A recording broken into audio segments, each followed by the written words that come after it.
this episode of the Art of Action Figures, it's a head-to-head between two different companies, 6-inch scale Spider-Men. And so on the left, we have the Medicom toy Mafex Amazing Spider-Man, figure number 185. If you aren't familiar with Mafex, their figures are all numbered, and so there have been a couple of different Spider-Man figures in this classic red and blue costume. So if you want to know which one this is in particular, it's number 185. And then on the right, we have the Hasbro Marvel Legends Amazing Spider-Man Renew Your Vows 2-pack, which includes their latest Spider-Man figure. I really like making and watching others' comparison videos because it helps you really understand how different companies approach making action figures. And Spider-Man is a great character to compare. He is a really good baseline for articulation since he is such an acrobatic character. Most companies will take the same approach of trying to put their best articulation on a Spider-Man figure, and that is the case for both of these two figures, so we'll be talking about their articulation in great detail. He is also a fairly unencumbered, let's say, human male body, and so you can get a sense for how the company approaches sculpting and proportions for the human figure. He's also one of the most popular, if not the most popular, superheroes in the world, and so he is very often going to be perhaps the first Marvel figure that you might purchase from either of these companies if you are looking to start collecting. In this video, we'll compare Spider-Men from many different angles, starting with the purchase experience, so things like the pricing and availability. Next, we'll take a look at packaging and the presentation of the figure through the unboxing experience. Then we'll look at accessories, the swappability of the accessories. We'll talk about the quality and the in-hand feel. And then, of course, we'll look at the posability and the engineering in the figure's articulation. And finally, we'll spend probably the bulk of our time actually talking about the overall form and design of these two figures. First up, let's talk about the purchase experience, starting with the Hasbro Marvel Legends Amazing Spider-Man Renew Your Vows 2-pack. Let's get the unfortunate news out of the way first. At the time of recording, if you want the superposable Spider-Man in the classic costume with the toe articulation, which I am all about the articulation when it comes to Spider-Man, the only way to get him is in a 2-pack with Marvel's Spinneret. And so I am a little bit salty that this particular Spider-Man on this body is, as of yet, still not available as a standalone figure.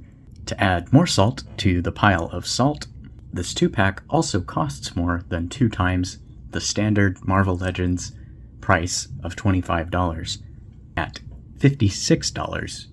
However you choose to split that up, you can do 25 for Spinneret, 31 for Spider-Man, or 28 a piece. Ultimately, you're paying about twice the deluxe figure price for 2 figures just to get Spider-Man, if that's all that you are looking to buy, like me.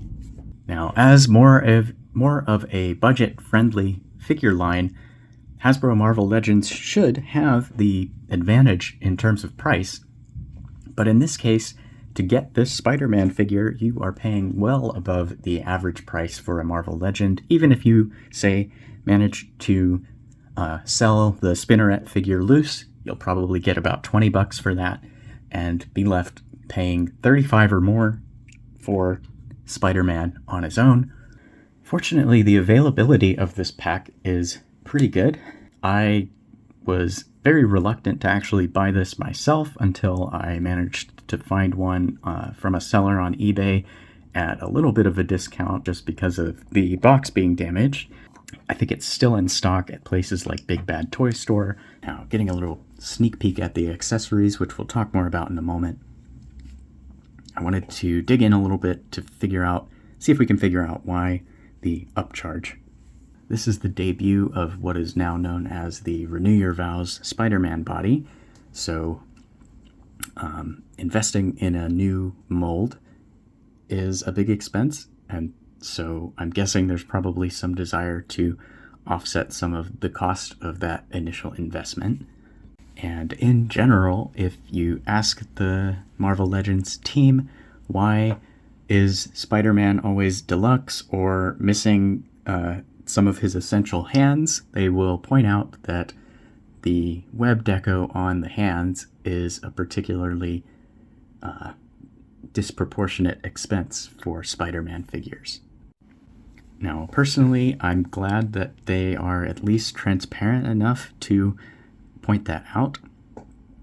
However, I do think it's kind of unfortunate that they choose to pass that cost on to the consumer rather than maybe take a hit to their profit margin on Spider-Man figures as an investment in the health of the Marvel Legends line, because Spider-Man is such an entry point figure. Now, what I mean by that is for every Spider-Man figure sold,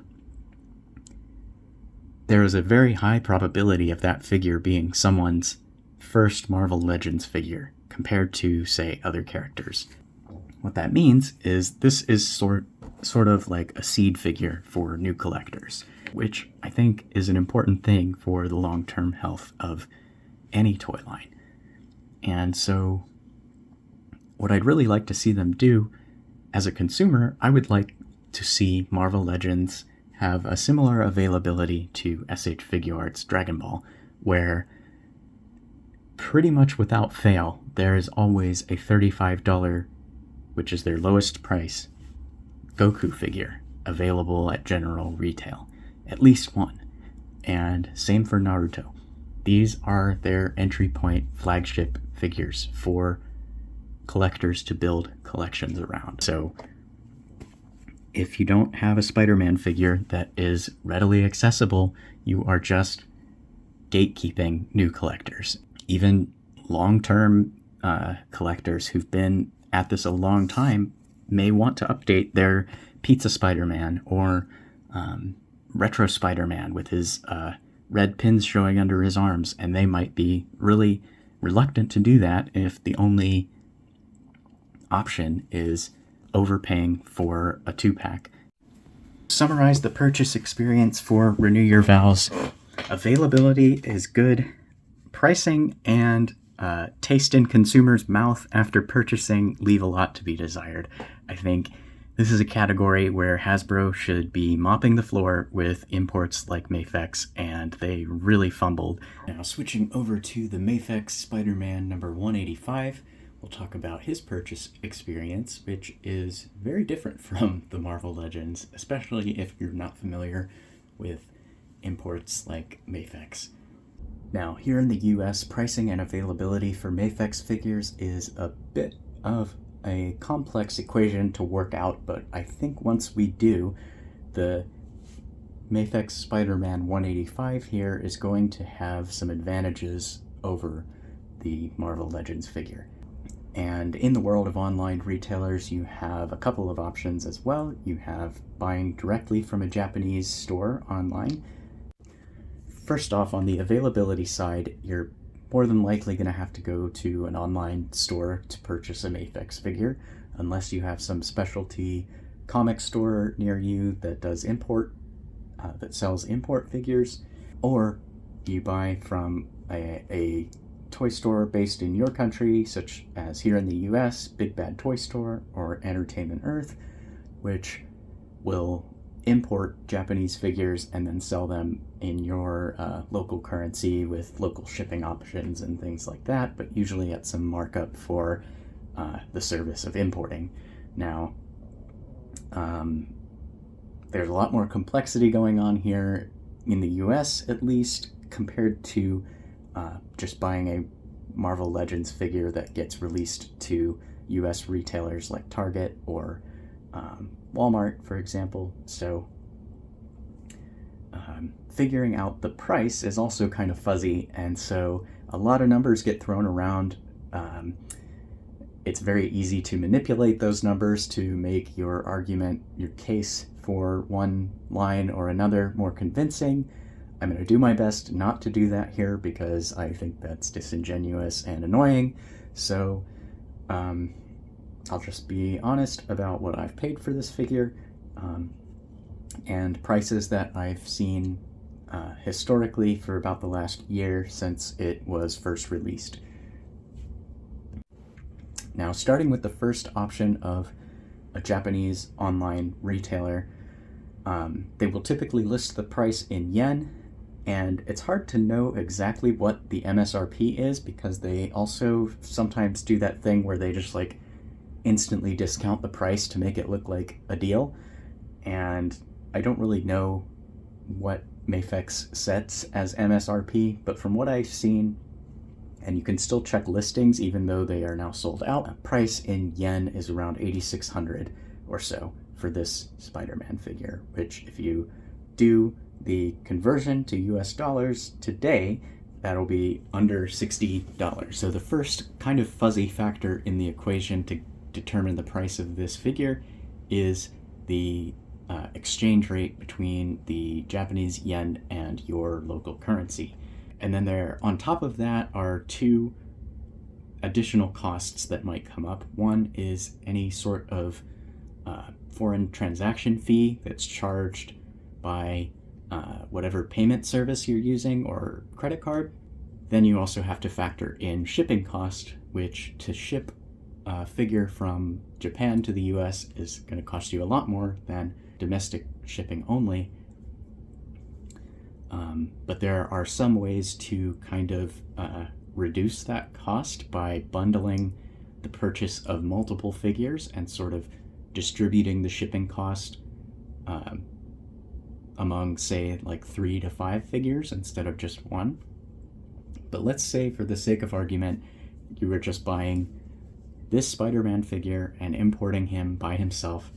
The shipping for that is probably going to run you about $20 US on top of the, I think, 56 or so that we were talking about just as its base price, which brings it up to like $75. Now, what I've seen more often than not is people recognize that that's a pretty good deal for a Mafex figure, and so usually the popular online retailers for Japan will sell out of Mafex and other lines like Figuarts almost instantly, and so I generally just assume that's not really an option. And so the final, like, ultimate option is to buy it either from your domestic import store like Big Bad Toy Store, Entertainment Earth, or even sometimes you can find these on Amazon or other sellers on eBay and things like that. And for that, I think this figure runs between like 85 and I've seen it go as high as like 115. I think on Amazon right now it's hovering closer to 115, but I think he's about 95 on Big Bad Toy Store. So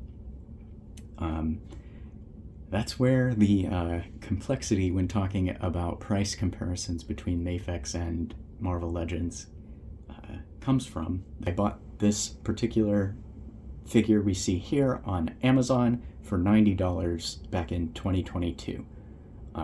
It had Prime free shipping, and so it was like $90 and some change for tax. And I'm just going to use that as my base price. I think that's still a pretty fair price for this figure. I think it might have gone up a little bit since then.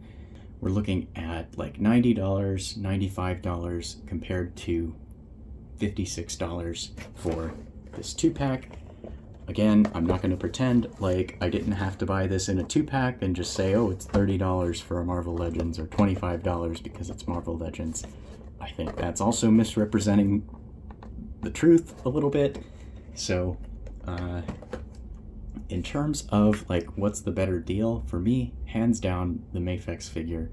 If you look at other Mafex figures, they will run about 1,000 yen above 8,500, so 9,500 is kind of typical for from what I've seen for new Mafex. However, if it's not like a really popular figure, like some of the new classic comic Marvel figures like Thor, Phoenix, and a couple others, maybe Captain America, just, I don't know, really got backlash from Marvel collectors, and those I think have dropped below 8,000 yen and are still in stock on a lot of Japanese retailers.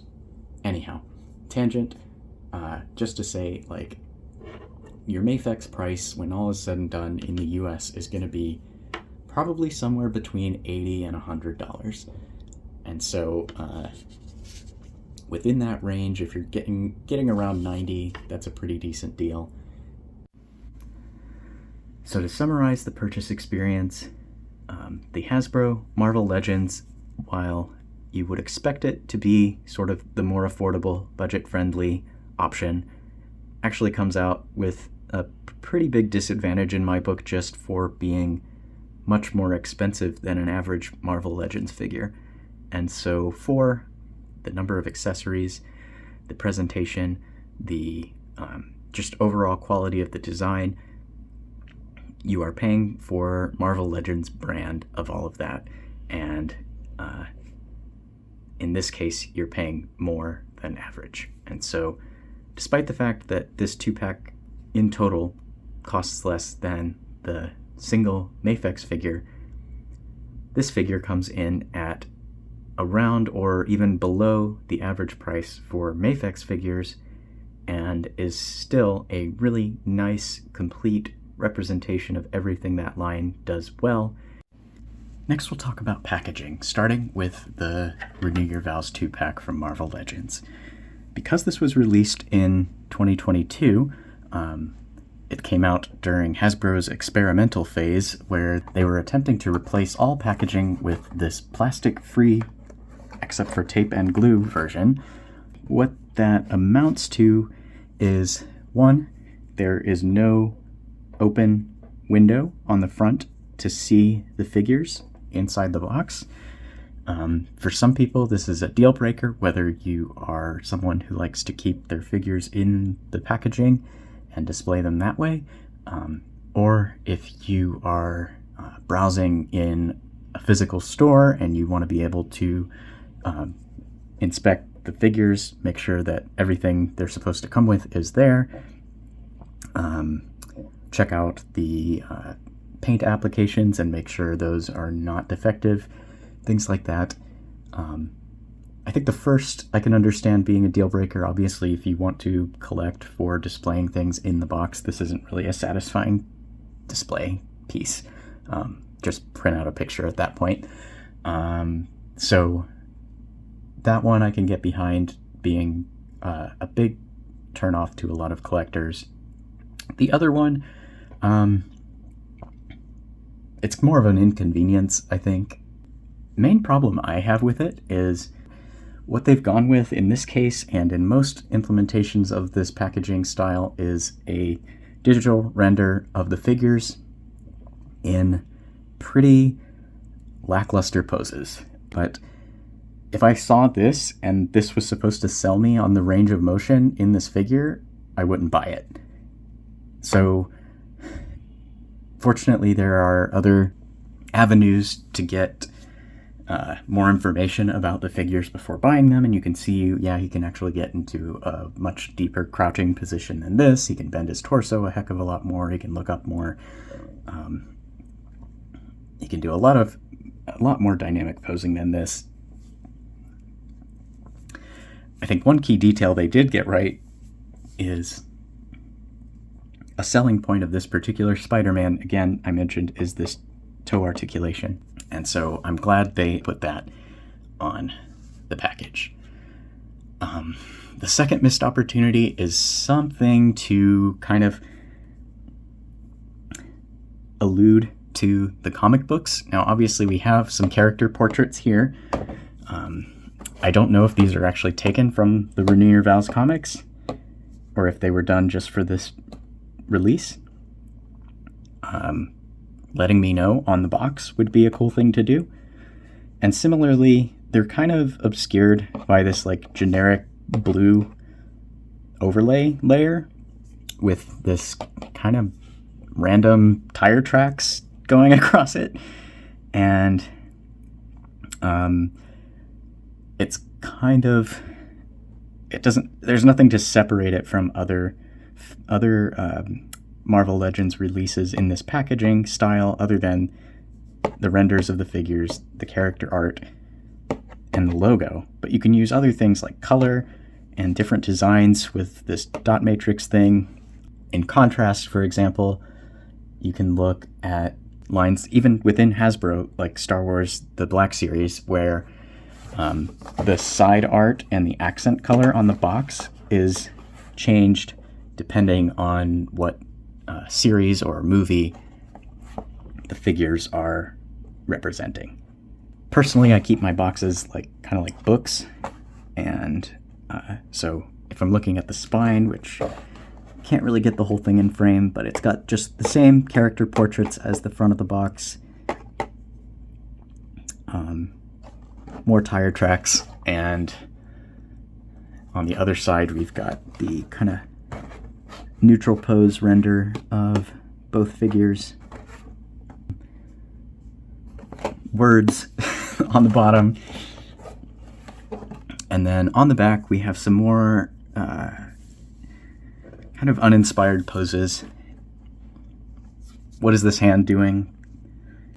Spider-Man is at least like using this whip hand intentionally here. So that's kind of good.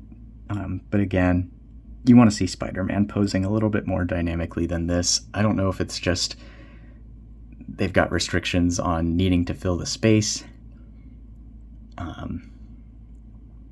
But like, have him hanging upside down and doing this or something. He's Spider-Man, for goodness sake, not just like a random guy pretending to be Spider-Man. Now, I do see back here there is more comic book art, but this is not specific to Renew Your Vows. You can see, I think this is more meant to represent the 60-year anniversary. You've got the Sinister Six. I think this is like the Todd McFarlane Spider-Man famous cover from the 90s. That kind of also looks like McFarlane to me, but I'm not an expert on Spider-Man artists.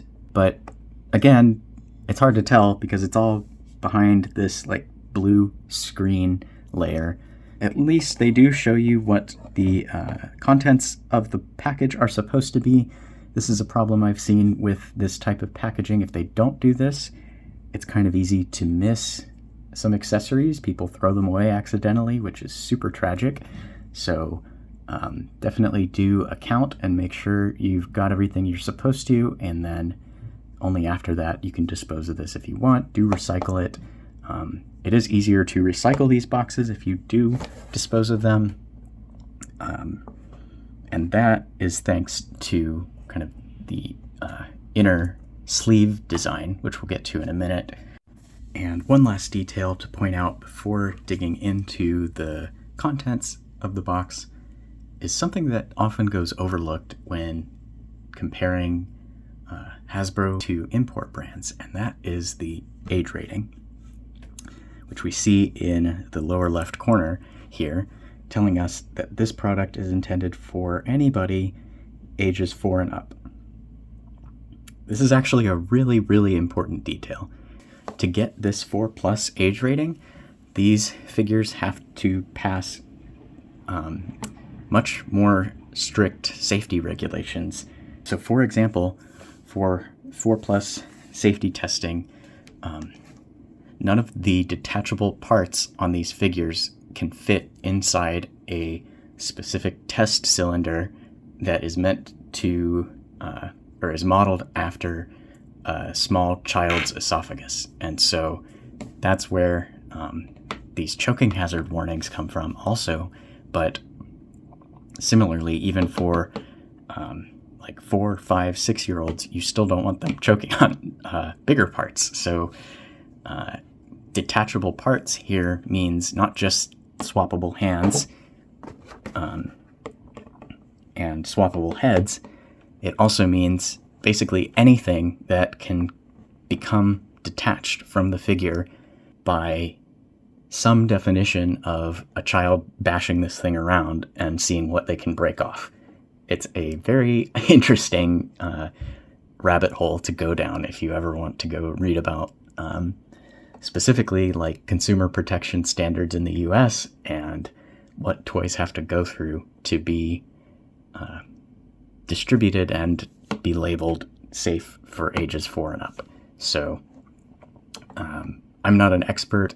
That was just one interesting one that stuck out. Other ones, there can't be any sharp surfaces, sharp planes or points. So that also constrains like the hardness of the materials you can use. And so if you've ever collected Dragon Ball figures, they're like spiky anime hair on Figuarts and import figures is of a much harder plastic and almost to the point where you can cut yourself swapping the heads if you're not careful, versus their domestic line, the Dragon Stars, is a much softer plastic that they use for the hair, and they also don't sculpt it to such sharp points. And so that's where domestic figures, you'll often end up with softer materials, rounder sculpts, less sharp detail, and you're also limited in how precise you can get with the joints and the engineering articulation that you implement, because again, those joints, if they manage to break them bashing the figure around, and one of the small pieces fits in their test cylinder, then back to formula, basically, I guess. And that is really, honestly, something that I think Hasbro needs to evolve this line away from. Looking at the front of the Mafex box, clearly we have the acrylic window here, so you not only can see the figure and the accessories inside, but we are obviously using plastic in this box.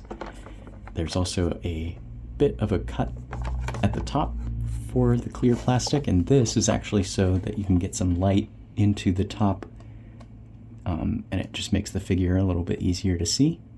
Some other motifs on the Mafex boxes that are very consistent.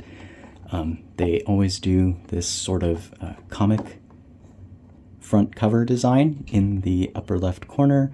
This one's got Spider-Man hanging upside down. He's saying double trouble, no idea why. They say that this is 6-inch scale. There's the Mafex ID 185. Spider-Man, classic costume version, action figure. Amazing Spider-Man, Marvel, Mafex, Medicom. Okay.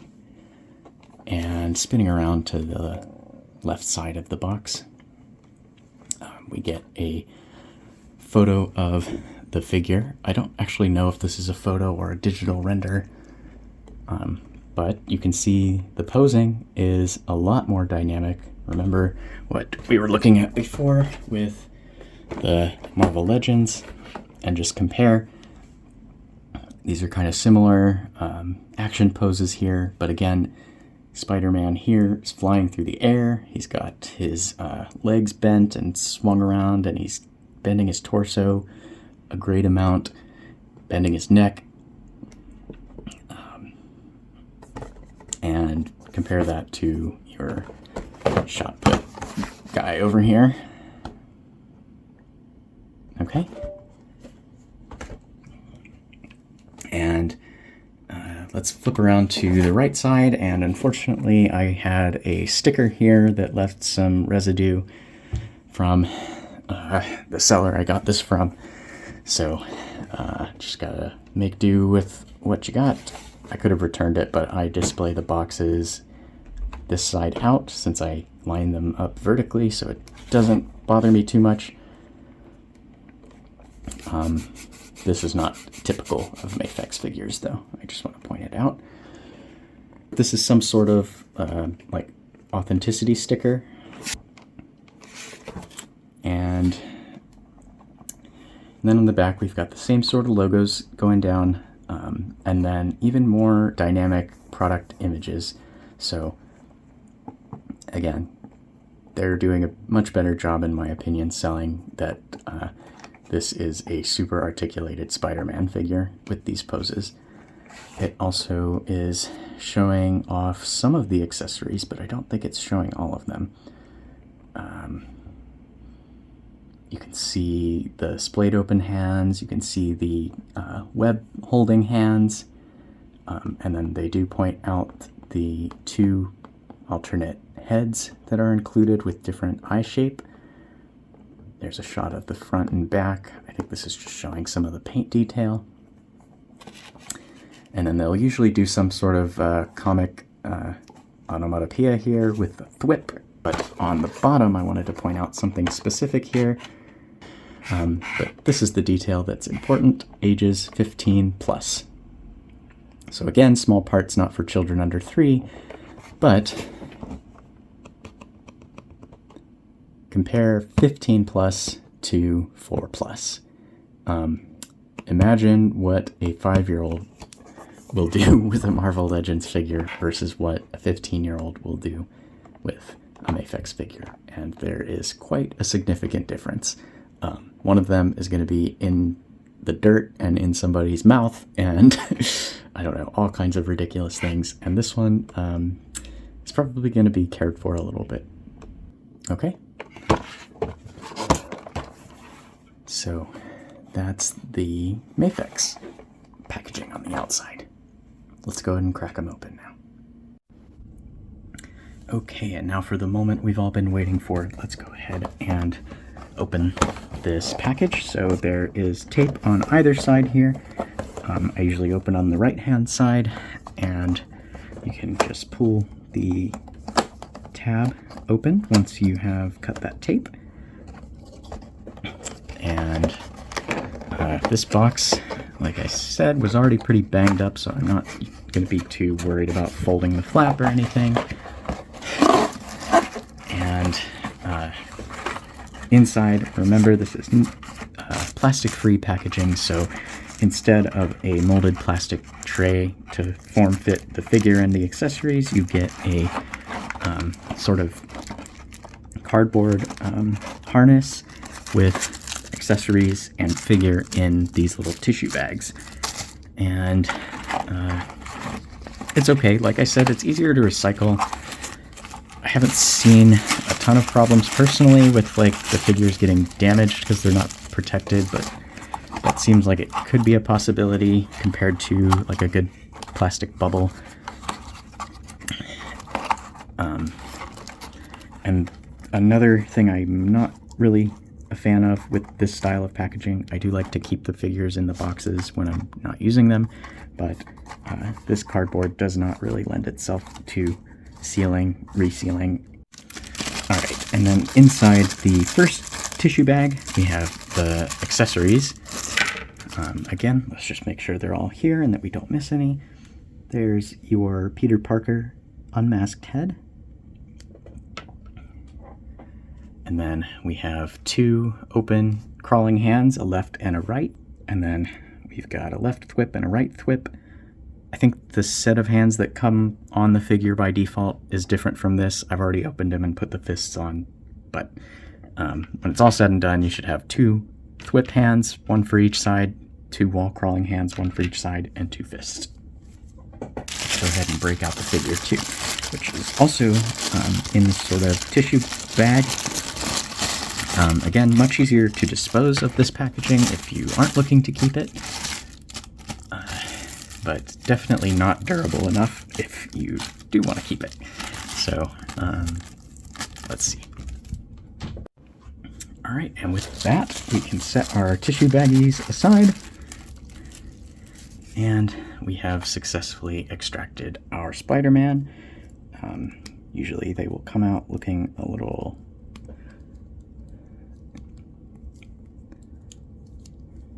crooked. So you can just go in and give all the joints a little test and make sure they're all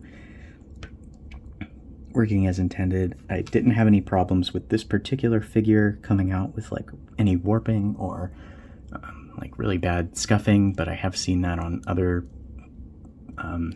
plastic-free figures in the past, just because I think like the plastic bubble acts like kind of a splint around the legs, but with the tissue bag and the cardboard, you don't really get that.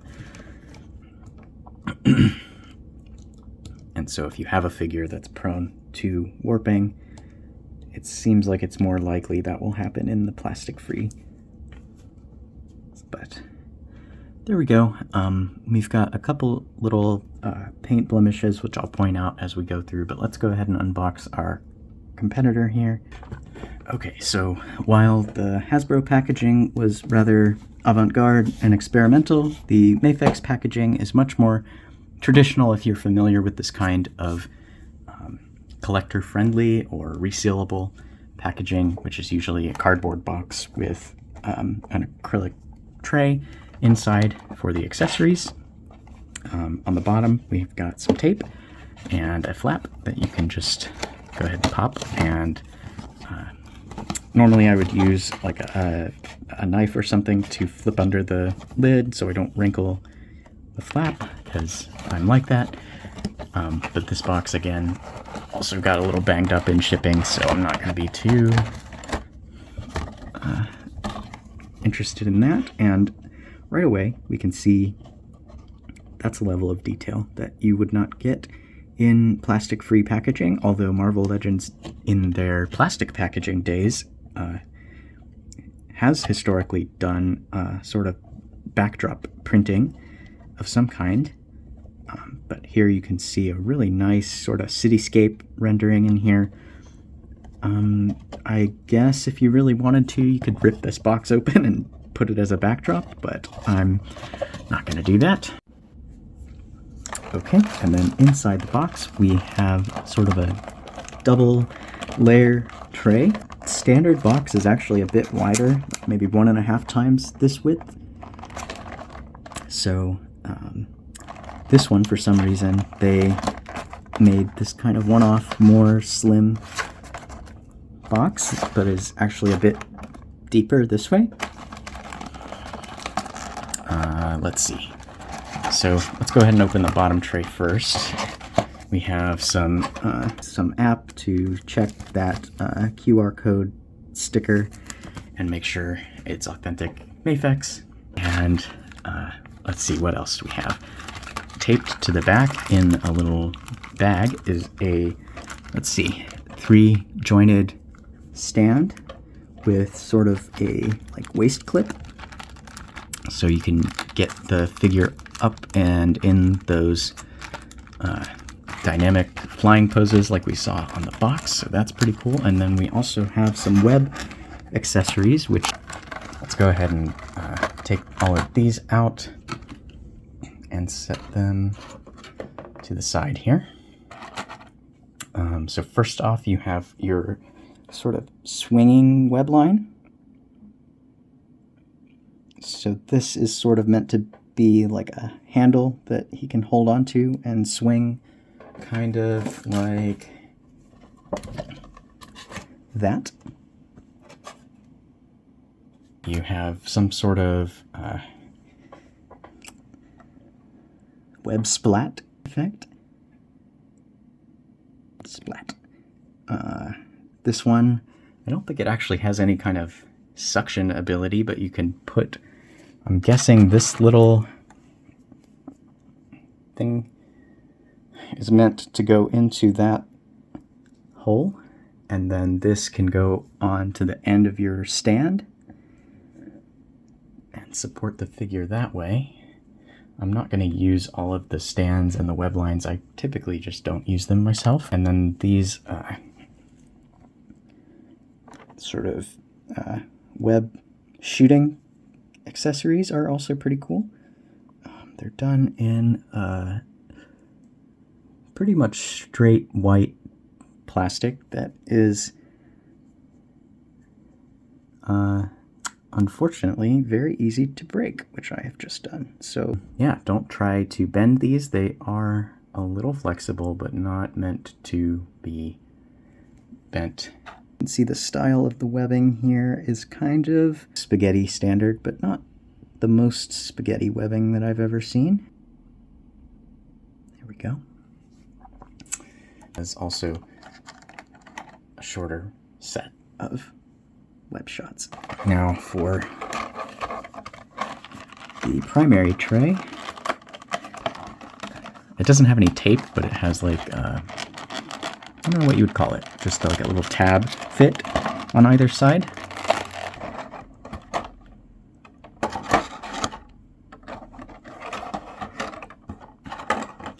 And then within the tray,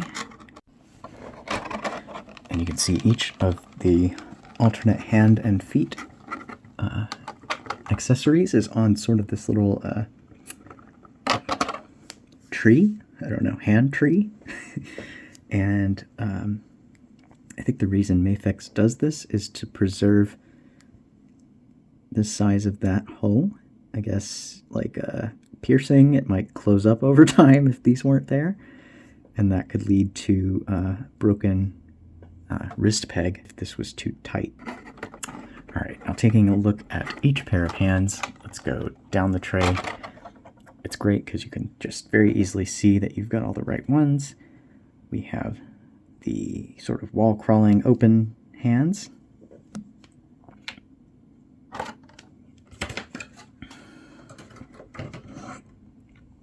Then there is a relaxed pair. It's not a Spider-Man figure without his thwip hands.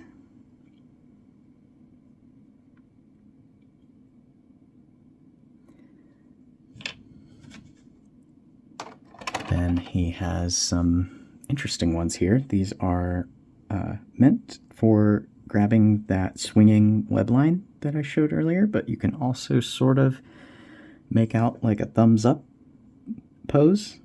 Just sort of happy coincidence there. But you can see there is a hole in each meant for that swinging web line, but I'm going to call these the thumbs up hands because I don't use the web line, but don't tell them. Okay, and now these last two trees here are actually kind of a pair. It's a set of alternate hands and a set of alternate feet. It's kind of a weird inclusion to me, and it's a novelty that Mafex likes to include with their Spider-Man figures that's maybe just not for me, but what you have here is actually another set of wall crawling hands, but this one has these magnets mounted on the palms, and then the feet also has two sets of magnets on each foot. And you can see there is some attraction there between these, so that's good. They are not particularly strong magnets though, so I personally don't like to use them because I don't want my figure falling and getting damaged. But we'll lay them out.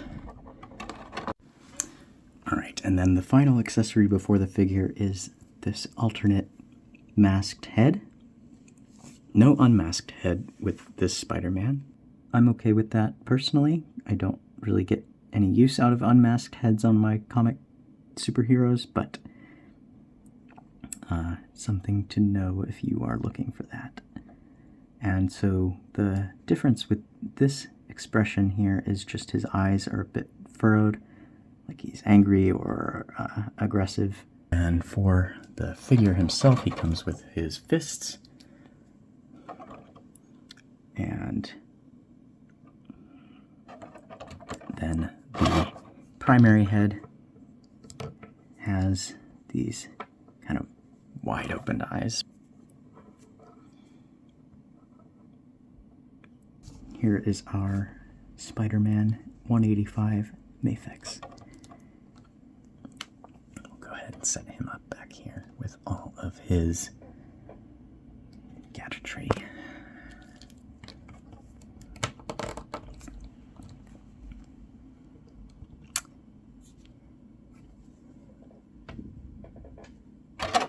And then I think originally the figure would come wrapped in this sort of protective film. And I just have kept that in there because we've got both of our figures here with their accessory spreads, Renew Your Vows, 2 fists, 2 crawling hands, 2 whipping hands, and the unmasked Peter Parker head. For the Mafex, his 2 fists, his 2 relaxed hands, his 2 open hands, 2 web gripping / thumbs up hands,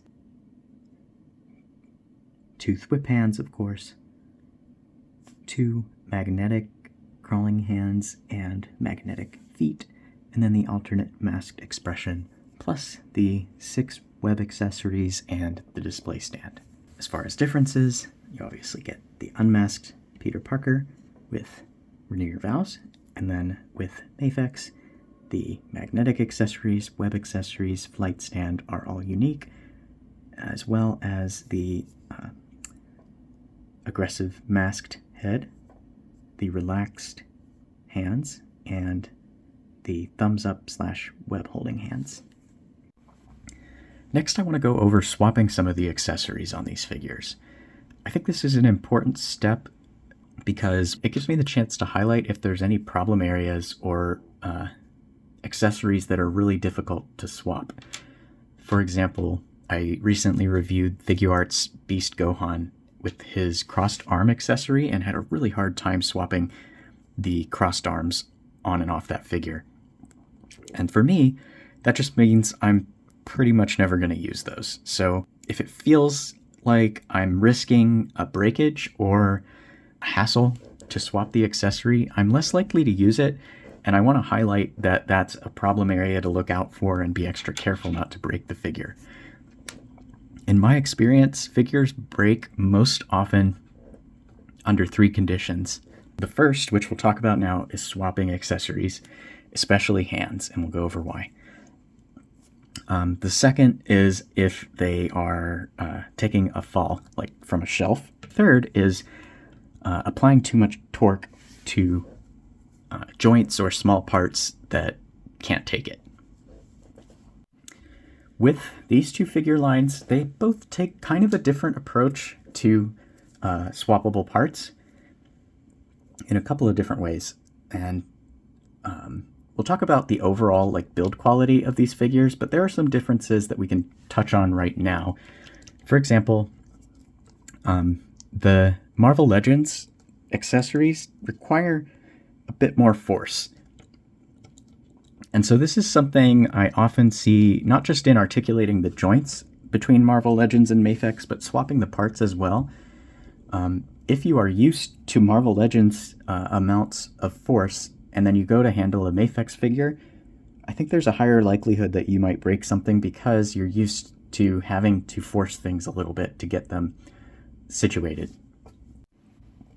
To swap this masked Spider-Man head on Marvel Legends, I usually will grab under the chin and under the back of the skull, and that gives me the leverage I need to just pull straight up. When swapping parts, it's very important not to twist. Be very careful just to pull away from the joint in a straight line. Same thing when putting this alternate Peter Parker head on. Don't go wrenching it on like this. Just I usually will put my thumb on top of the head and just push straight down. Okay, so that was pretty easy. And I think this Peter Parker head is actually pretty nice. I don't really recognize this likeness. I don't know if it's specific to Renew Your Vows. Personally, if I were to go for a Peter Parker likeness, I'd want probably the animated series, but I don't really want the Smythe 2-pack, so maybe if that ever gets a single release. But overall, I mean, the sculpt and the quality of this face is really nice. Hasbro is really doing a great job with their face digital prints. They usually come out very clean. The one gripe that I have with them is they don't apply a natural looking finish to them. And what I mean by that is you can see how the light reflects off his cheekbone there? That's kind of unnatural, like he just got out of the swimming pool or something. There's just a little too much of a glossy finish here. And it kind of gives him like an oily, sweaty, just took a shower look. And that, in general, can be fixed pretty easily. The way I see people fix it most often is just like spray this with some sort of matte coat. That can do pretty good job, but then I think the final finishing touch is take a little tiny applicator of some kind with some gloss varnish and apply just a dot on each of the eyes and maybe on the lips, especially like the middle piece of the lower lip. And that brings it back to life, because I think the matte coat can give him kind of a weird, creepy, dead doll zombie look sometimes, and maybe that's why they go with this like more glossy finish on faces. And I don't know if that's an intentional choice or just a byproduct of the molding or digital printing techniques that they're using right now. But as far as like the sculpt and the details go, they're very nice here. He's got sort of this like cocked eyebrow. I do like when they give the characters a little bit of expression and not just kind of a deadpan neutral face. And some nice details in the sculpt here. You can see above his raised eyebrow just a little bit of like wrinkles in the skin, and that is really cool. I don't think that's printed on either. I think that's part of the sculpt. It's hard to say. But that turned out really nice. The eyebrows, obviously, they're just too shiny. That needs hit with some matte coat. But again, remember the guy in Toy Story 2 when he fixes up Woody? What's the last thing he does? Little gloss on the eyes. Bring it to life. Very nice finishing touch. I've seen some digital prints recently on like Figuarts that just have like a really uncanny dead look to them because they don't have any gloss on the eyes. Maybe that's another topic for another video. But yeah, he's just got the touch of color in the lips, not overdone like they've been doing on some figures lately.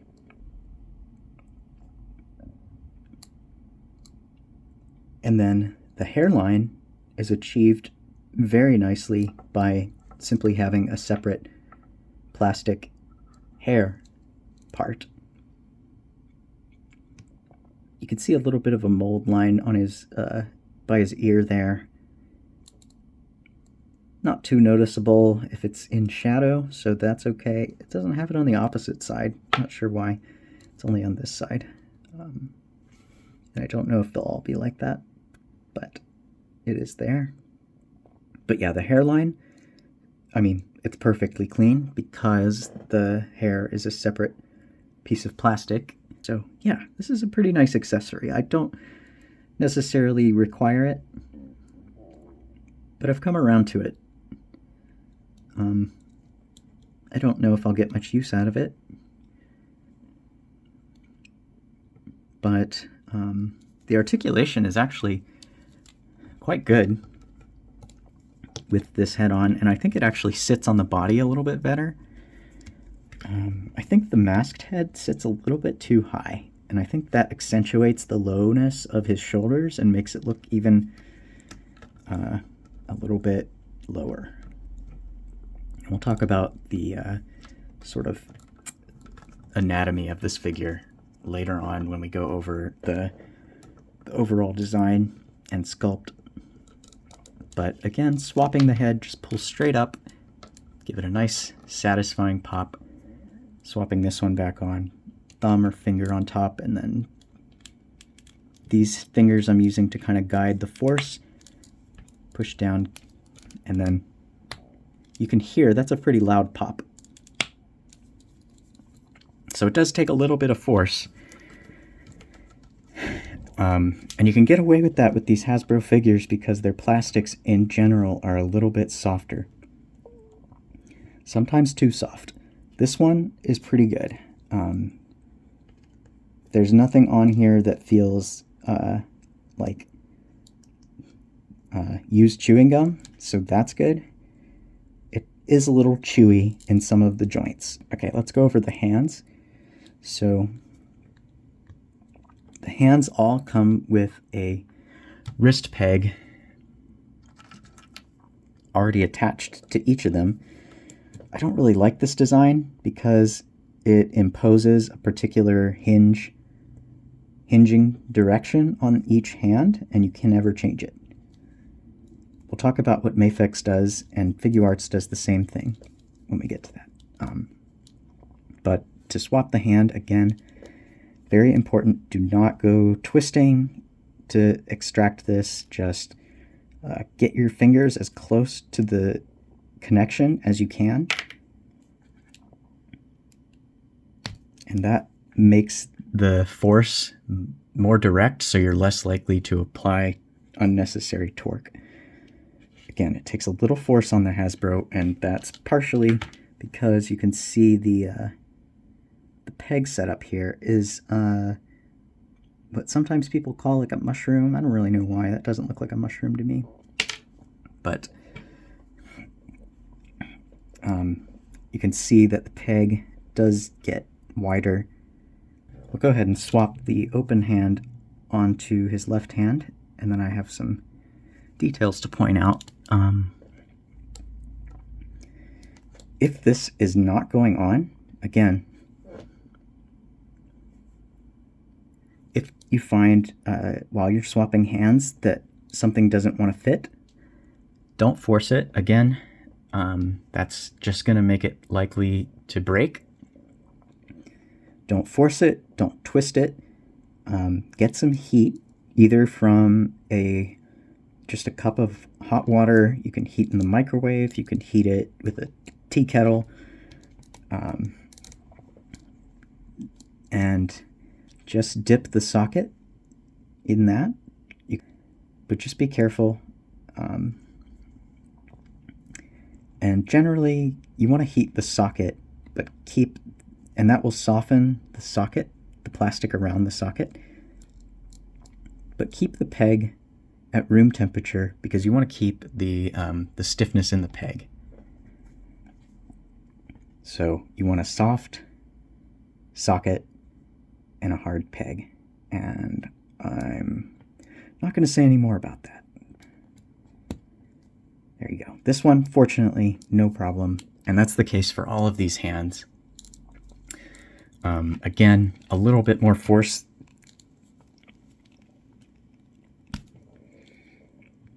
Definitely some force required to swap these hands on and off. And so that's just something to be careful of. And the reason that wrists are especially a place to be careful is I think they're generally like the smallest joints on figures. And so that's why that's why they're more likely to break than other places on the figure, just because of the smallness, the size of the plastic. These are pretty good. They feel pretty solid. I've used them a lot and not had any issues. So I think Hasbro's kind of got this down at this point. But again, smallest joints, they're usually like at least 3 separate parts in such a tiny little space.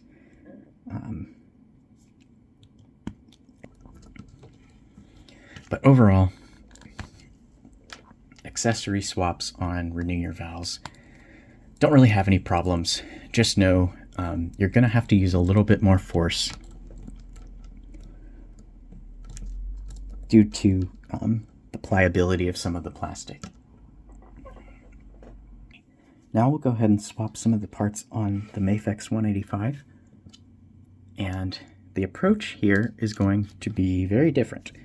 Again, so Mafex and imports in general are going to be using firmer plastic that doesn't really deform as safely. And so when articulating the joints and when swapping accessories, you want to be very careful not to apply torque and not to apply too much force. On the head, remember for the Hasbro, I had to get my fingers under the chin and under the back of the skull, really yank to get the head to come off. This one, I can do the same thing and it's going to come off much easier. And this can sometimes happen because there is an extra joint in the neck. Sometimes the neck separates from the body instead of the head from the neck, but you can see how easy that was to pull it off. This is still a ball peg, so it's a similar setup and actually does require a little bit of force. So is the connection to the torso. So this is basically what should happen. And then you've got a socket in the alternate head. And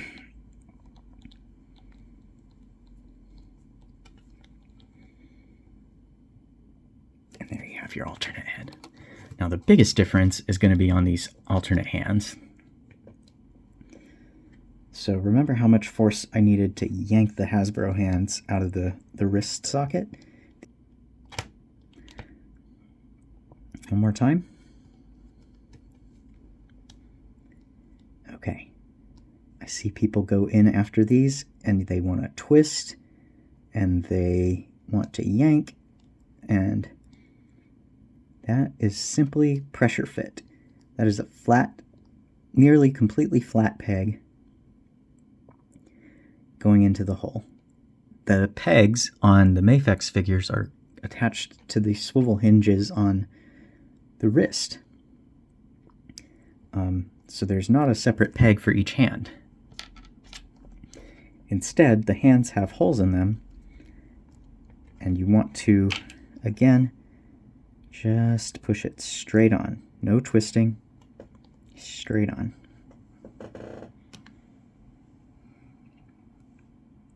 And the nice thing about this, and we'll talk about the articulation, but you saw how the Hasbro hands only hinge in one direction, but if you wanted, with the Mafex, what you can do is actually swivel that, swivel this, and now you have a vertical hinge.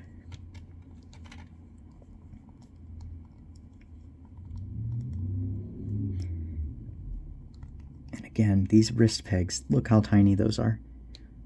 That's really small plastic, and this is one place that I know this Spider-Man figure in particular is prone to break. And it's no wonder. That's a very tiny joint.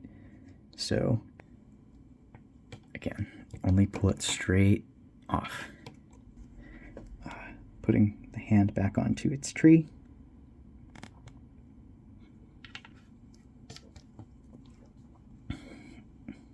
Okay.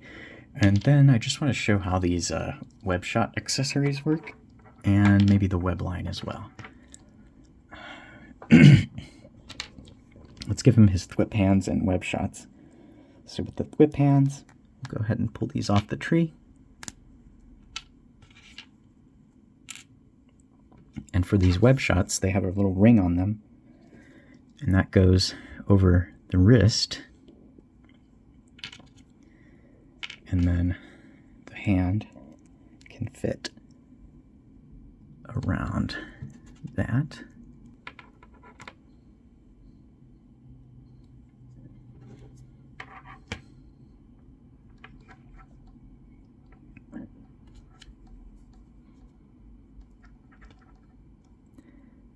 Be very careful not to twist the web shots. Again, Hasbro webs I've experienced are pretty bendy, But as you saw earlier in this video, the Mafex ones are not meant to be bent at all. Obviously the ring, you can see it around the wrists, so it's a little awkward.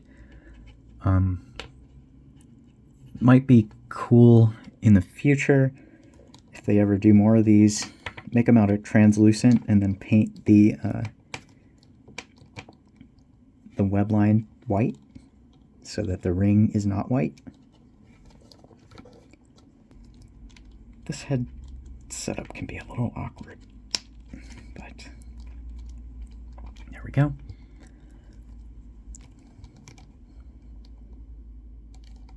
Thumbs up, but also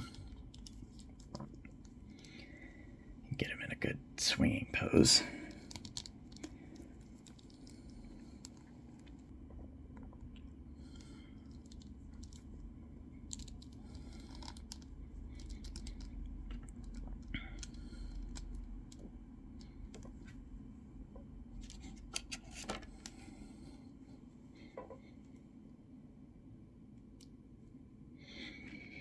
And with this, you want to be careful. You just kind of feed the handle in through these little holes.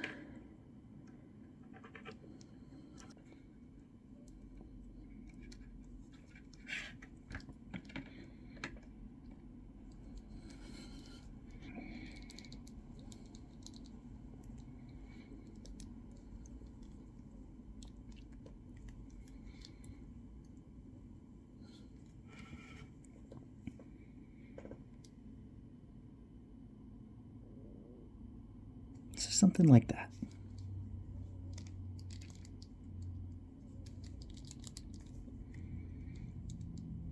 Maybe kick that leg back. There you go. That's a pretty cool swinging pose.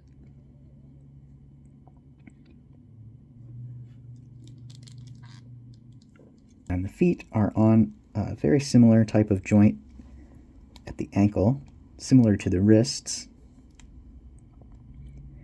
And you want to just pull them off at an angle. So you can get a sense for what the angle is by looking at the holes on the other feet. So based on the placement of that hole, you can infer the joint, the peg, is going into the foot almost this way. So don't go pulling it straight down. This one you actually want to... Okay. And then you can take the magnetic foot and just a little bit of force. That's given me a little bit of a tough time.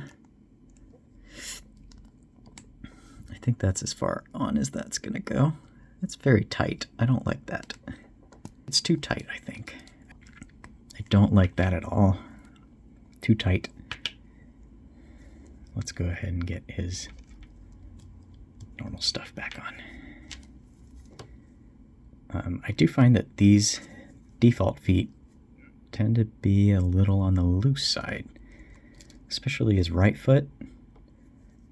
It's not falling off, but it is easy to accidentally pull it off if you're pushing the hinge down.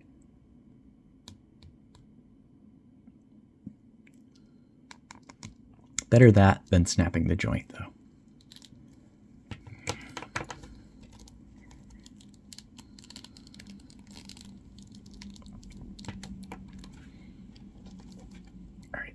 Fists on, and we'll wrap up this section.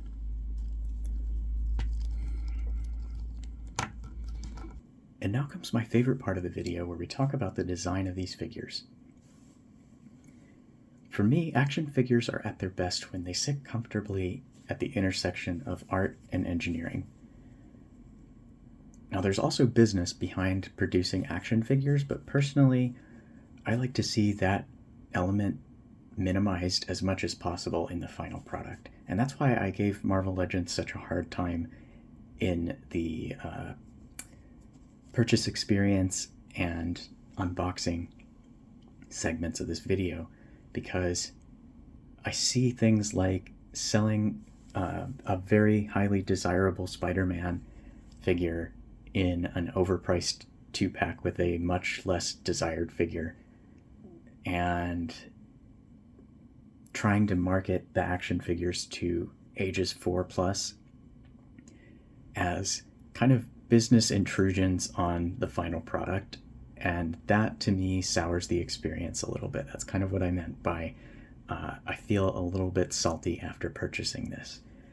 Every action figure produced is a sort of unique blend of those three elements, and maybe there are others that I'll come up with someday, but those are the three that come to mind right now. And like I said, I like art and engineering to be prioritized in balance, but I also like them both to be pushed to their limits within that balance. And so some figures sacrifice engineering too much for art. Others sacrifice art too much for engineering. I think these two figures represent pretty good cases where both are balanced. And I think so far the weakest point is on the Hasbro figure. It's not so much that the art and engineering aren't there. They are for what they are constrained to do. But I think that what they're constrained to do is a little bit too influenced by business. So far, to me, the Mafex figure is doing a much better job distracting me from the fact that I paid money to own this product. It's very hard to forget that from the Marvel Legends figure, on the other hand. And so I think there's some dissatisfaction there. But now I want to talk more about the design and focus on the art and engineering. I call this series The Art of Action Figures because I've heard this idea thrown around that action figures are like reposable statues. And I really like that metaphor because it evokes the art and engineering elements that I really like to emphasize when I'm collecting. And just like there are different kinds of statues, some more technical, some more abstract, some more dynamic, there are also different action figure producers or creators, and for each of their creations, there's kind of a common design philosophy which you can kind of interpret based on the similarities of the figures that they create.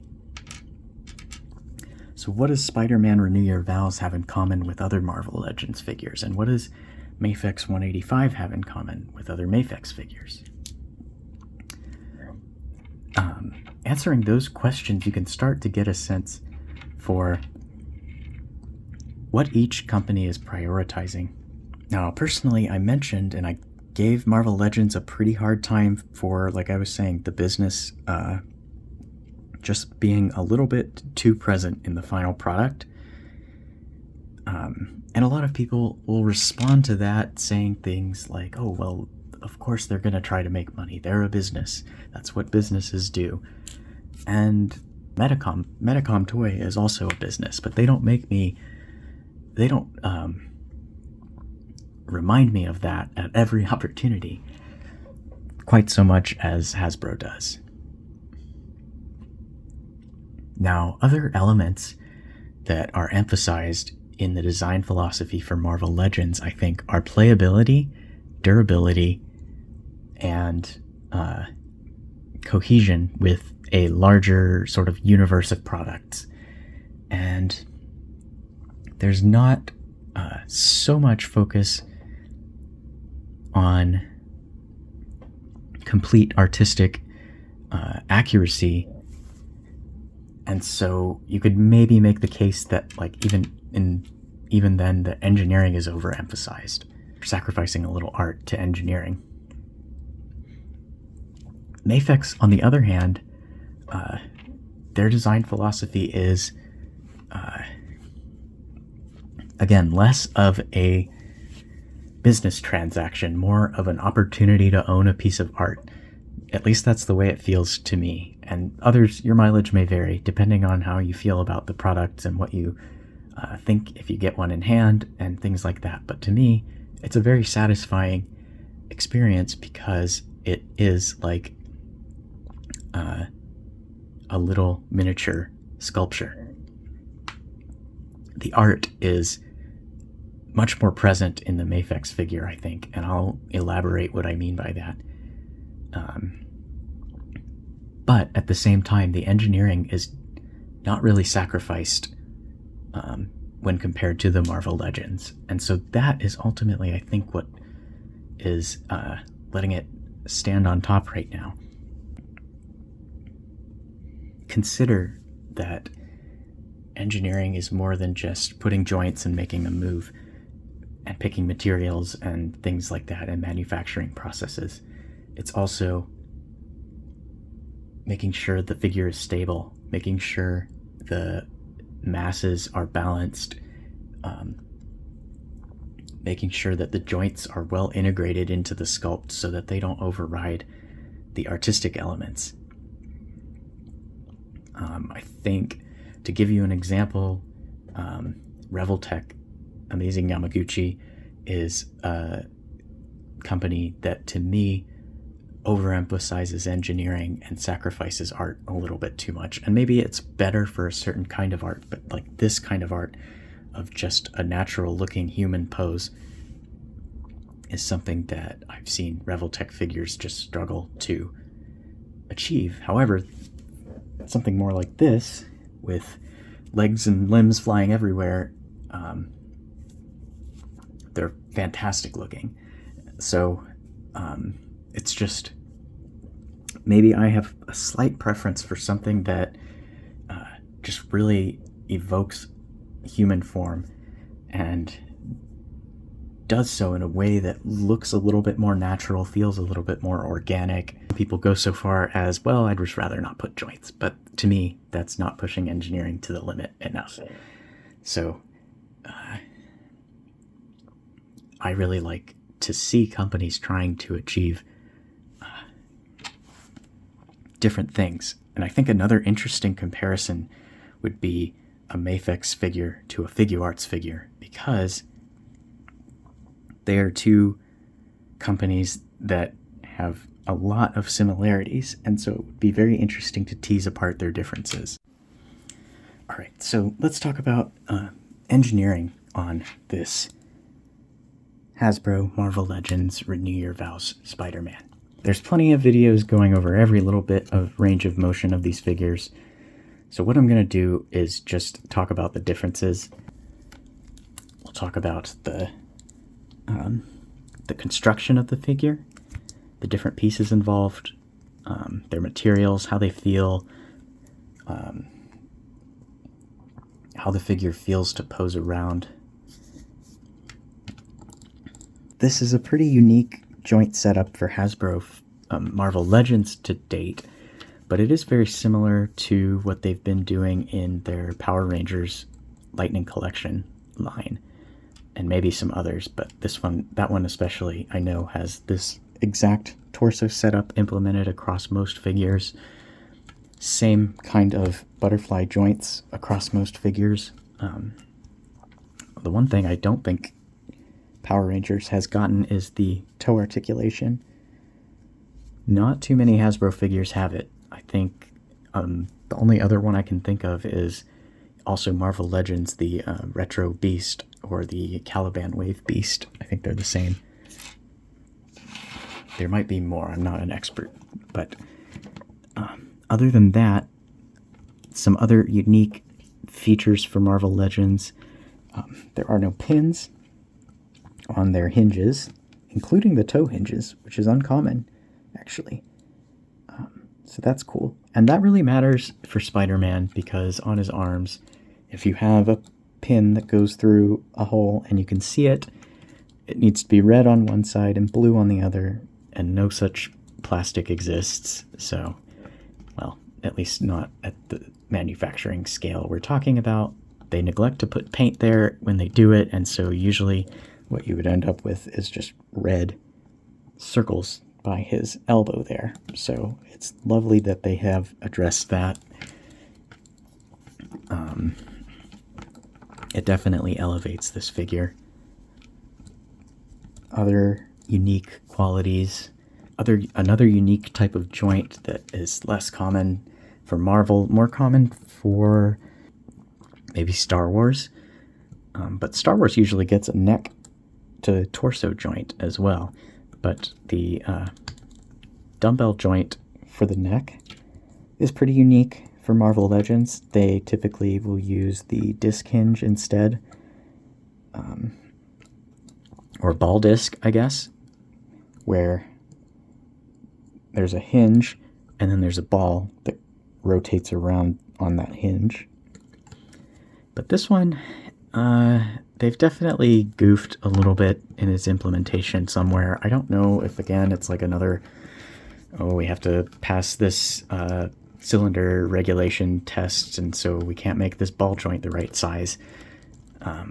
But if it is, again, they really need to just age up this line and get over that, because this is not an acceptable range of motion for a ball joint, a ball peg like this.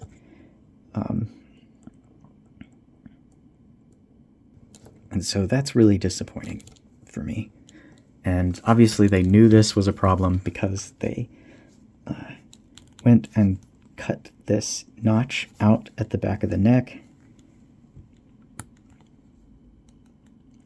so that the figure can look up a little bit better, but still not as much as I'd like, and he dislocates his head when he does that, which is unfortunate. Last unique type of joint for Hasbro is this hip mechanism, which was really, really overhyped. Watch this drop down. Did you see it?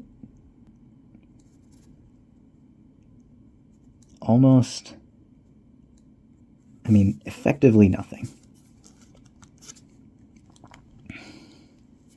So, what a waste. Mafex has an additional joint at the base of the neck connecting to the torso, and that gives it a much greater range of motion. So there's the joint at the base, and then it also has a bent double ball peg in the neck connecting to the head, and it's bent so that it gets some additional range of motion looking back, and that actually helps a lot to do that, which is basically he has the ability to look straight up. And so that's really nice for flying through the air sorts of poses, or deep crouched looking up poses, which are both things you want to do with Spider-Man. And so to me, it is pretty disappointing that Marvel Legends can't achieve that due to how low into the neck this ball is, and even with this unsightly cutout in the back of his neck, it really doesn't add much.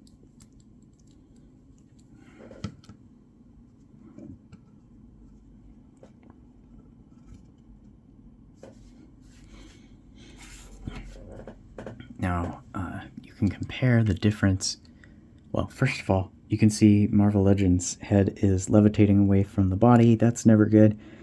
And then you can also get a sense for the angle there, up basically from the chin through the eyes is kind of the angle of the face. So, there we go, versus about there. Okay, let's bring Mafex over, and I have him in this crossed arms pose just as a suggestion to Tamashi SH Figuarts to consider the possibility of figures being posable enough in the shoulders to just do this without interchangeable crossed arm parts. My favorite, most natural looking, great moving shoulder joint.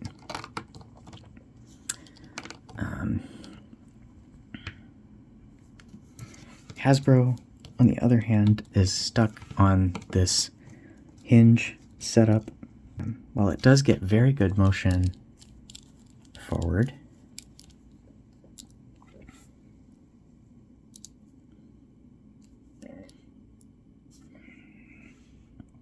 and backward.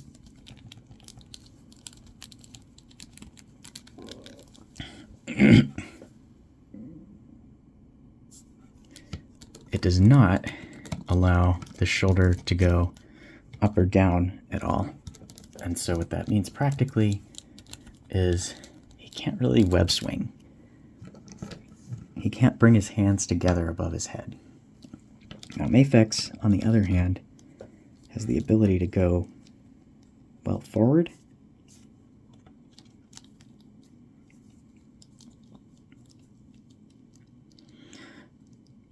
Not as far back as the Marvel Legends, but still can touch his hands behind his back, which does give him pretty good range. And the shoulder can go up and down like that.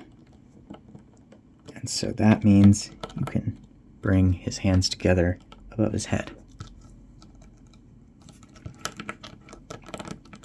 for a web swinging pose. And that's kind of an important one, right? You can make Marvel Legends work if you bring the arms behind his back. And it's not a bad compromise. It definitely looks a little strange sculpt-wise.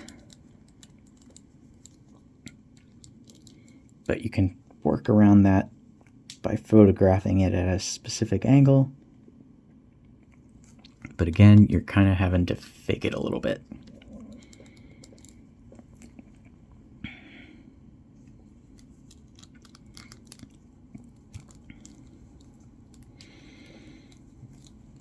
You can also, I guess, bend the elbows. And so I think that's kind of an L for Marvel Legends because this is kind of their best butterfly joint so far. And I would like to see them move forward, but I think they're going to be stuck on this one for a while. Okay, next up is the torso setup. There's not a lot of differences functionally in the torsos. They both have very similar range. The biggest difference is the lower joint. They both have upper ball diaphragm joints. You can imagine another dumbbell joint between this piece and this piece. And it gives you that type of motion, which is very good. Then on the lower abdomen for the Marvel Legends, you have this very hard cut ab crunch hinge, which I think is just another really dated looking joint that is an example of a joint that is not well integrated into the anatomy. I don't know many people with perfectly square abdomens, and so it is just a little bit too unnatural looking, and I think it would be better served by something like this, which gets a very good range of motion too, thanks to another ball joint going up. I think there are 3 ball joints in this torso. So this is double ball with a hinge. This is 3 ball. 1, 2, 3. And you get a really, really good range of motion on those. So let's bring him back. We'll put the arms, actually, okay, reset. We're going to put hips horizontal, arms out, one arm forward and one arm back. And that way you get exactly how much range of motion he has. So there's going backwards. Just give him a little dainty foot.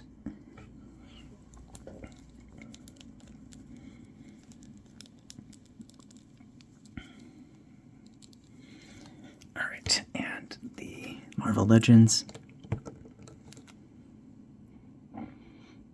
does get a little bit more range out of that hinge, and you can pretty much see what the difference is.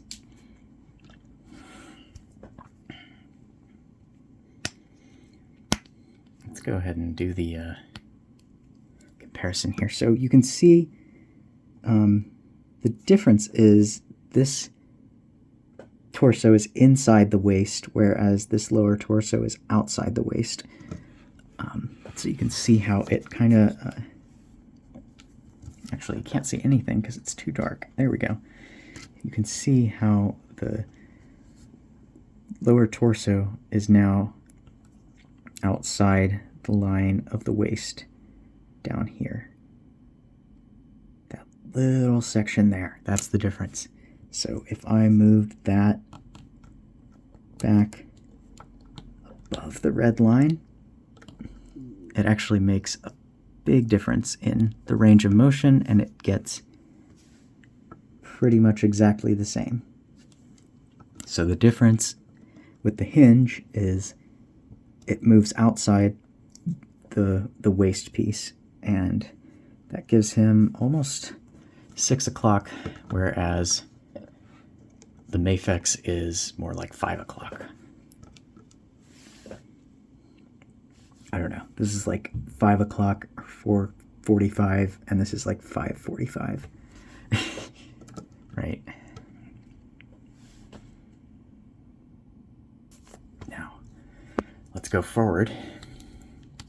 Again, you can see the lower torso intersects just around that red line. It doesn't actually do it as much going forward.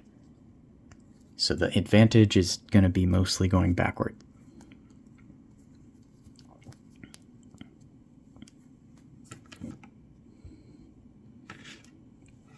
Okay, now going forward on Mafex, bring the lower one, upper one.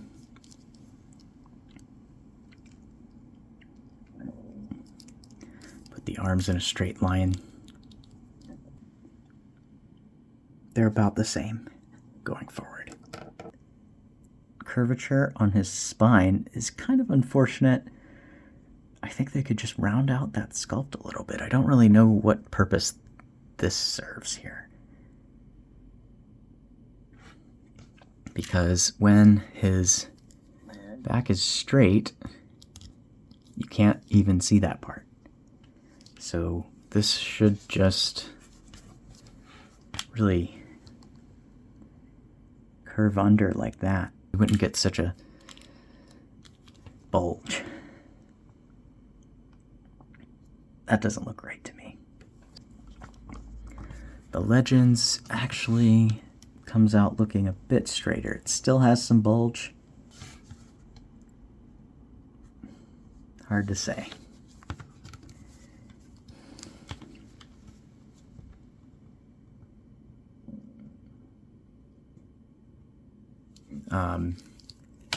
But at least Mafex didn't have such a bulge. Going back, it has a little bit. But this, that's a really strange angle for the legs to the abs. Another difference is in the leg swivel. Mafex has this sort of hidden thigh swivel. It's in the same location as the ball joint that it uses. So Mafex also has a drop down hinge, but you can see look how much more drop that has than that. But anyhow, near that drop hinge there's also an inner sleeve, and the thigh can swivel around that a little bit more or less depending on how far the drop is used. So actually it can go pretty much all the full range at any position, so that's good. There's no other swivel top to bottom on the leg.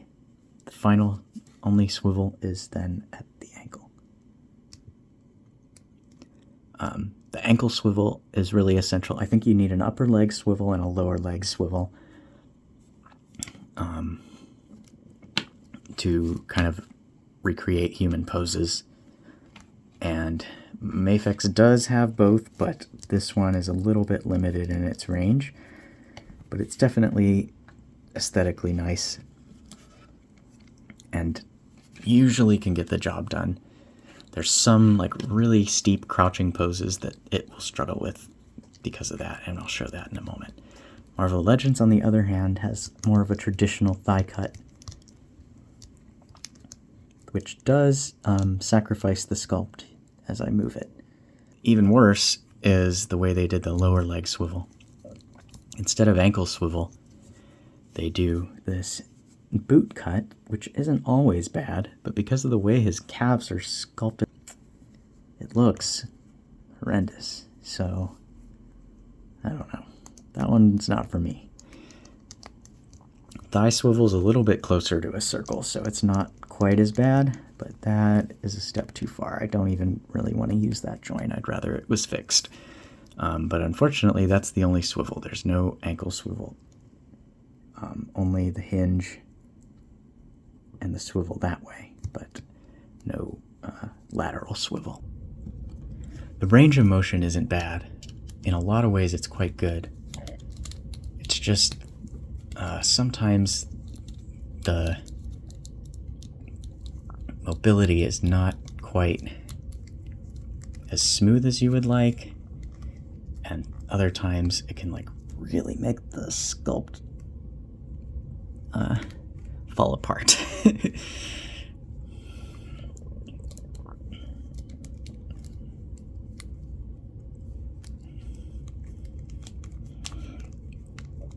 But if you want to do like a classic Spider-Man crouch, you're going to see just exactly how much this Spider-Man cannot look up, which stinks, because he can get such a deep crouch, and then it's kind of spoiled by the fact that he can't look ahead.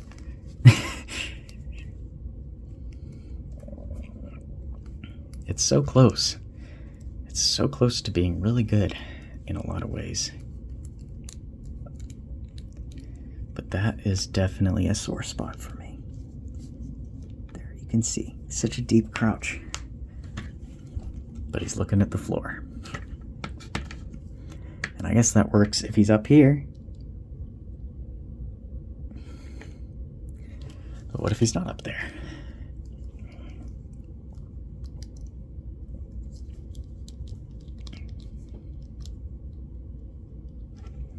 Go ahead and pose our Mafex in the same way.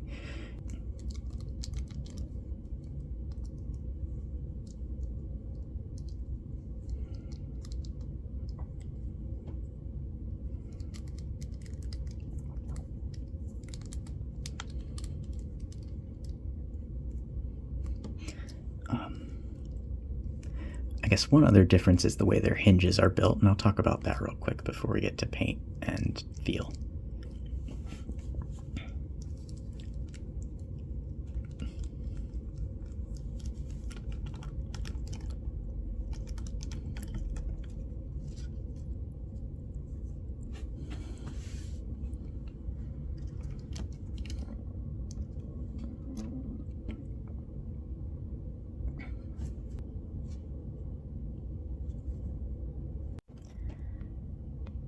The last articulation difference to go over is the way the hinges are designed, specifically the double hinged elbows and knees.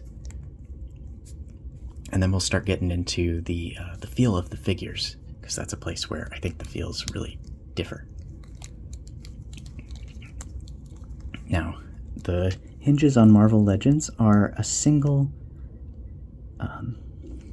plate with inserted pegs that are kind of inside the arm, and the arm on both sides of that plate has peg holes. So you can imagine a pin going through there, and another one going through there, and then the outer arm just covers the pin. And the way they insert that, I'm guessing it's either heated or I don't really know. But it makes for a pretty nice look, honestly. It's a very slim joint. Doesn't really call attention to itself, so that's good.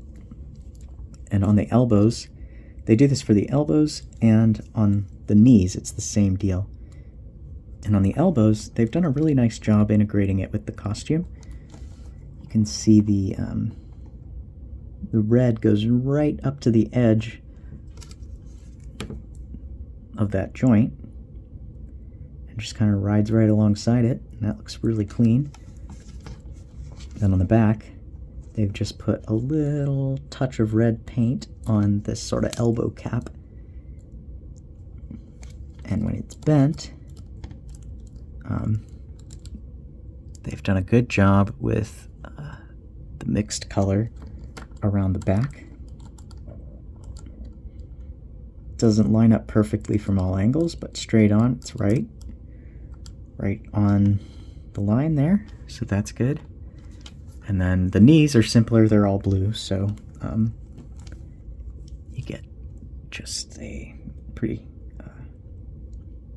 smooth disc there.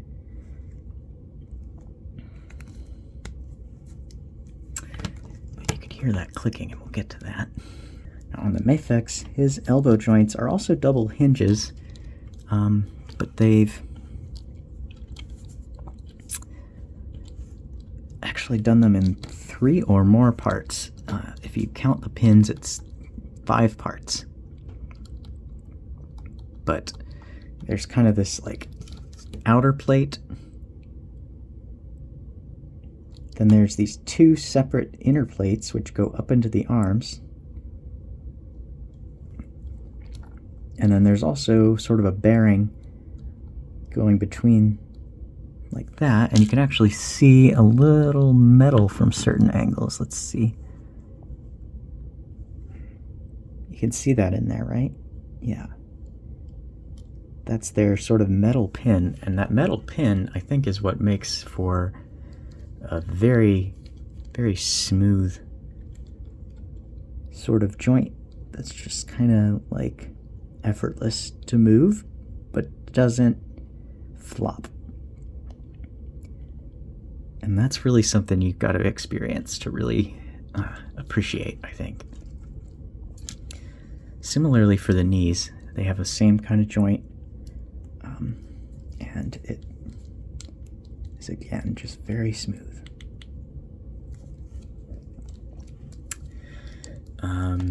The way they've done the costume at the arms is a little different.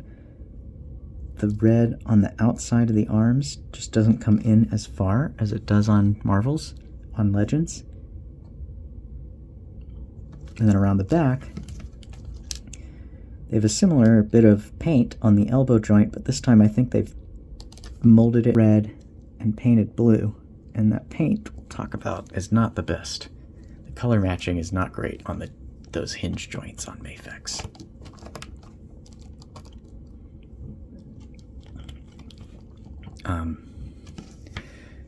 But an interesting quality of these Hasbro hinges is they have some resistance to them, like, and they have like clicks almost. They're clicky a little bit. They don't make a clicking sound exactly, but they hear that.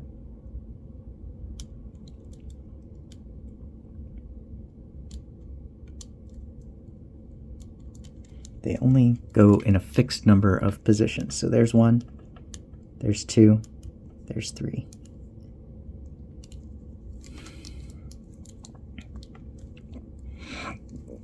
Same at the knees. Now, talking about the feel of these figures, the Marvel Legends, because of those like kind of clicky hinges,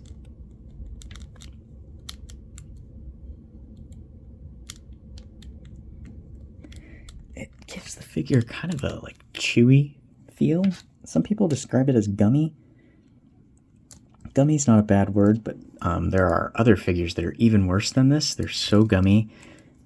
If you do this, the leg will just like, and that's quite silly. This one is fortunately like pretty sturdy as far as the hardness of the plastic, but it still feels chewy. When you go to move the joints, they resist you and you have to force through them to get them to move, and sometimes they don't want to move. Like, I always have trouble with the knee joints where one of them wants to bend and the other one just doesn't, and if you do it like that, you just don't get the full range. You have to kind of force it to bend evenly. And in general, that's something I think struggles to transition over to Mafex, is just the amount of force you have to use to move the legend's joints. It can kind of train you, if you're not careful, to like really push on joints. And the Marvel Legends figure can tolerate it thanks to the fact that the plastics are a little bit more pliable, a little softer. But ultimately what it gives you is a figure that's more durable, can withstand a little bit more torque in the wrong direction, but ultimately also feels a little like rubbery and yeah, just like chewy is the way I'd describe it. And it can be kind of... Articulating the figure is very similar to like walking on mud or walking on sand. It has a like resistive quality to it. And it can help you do like handstand poses like I had at the start of this segment, because the joints do have that little bit of resistance, a little bit more resistance, but it can also lead to problems like the hinges tend to float between their fixed positions. So like the knee, that's one position, that's two, that's three. And if you look, the problem I'm having right now with this guy is, look at that.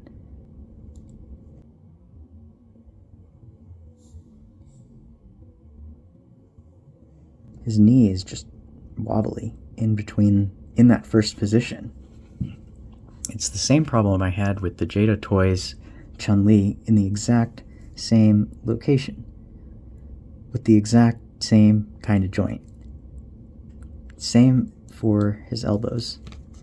They just have a little bit too much wiggle in the places where they are not in between the clicks.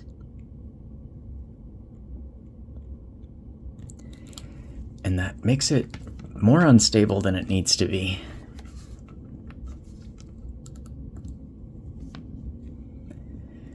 Okay.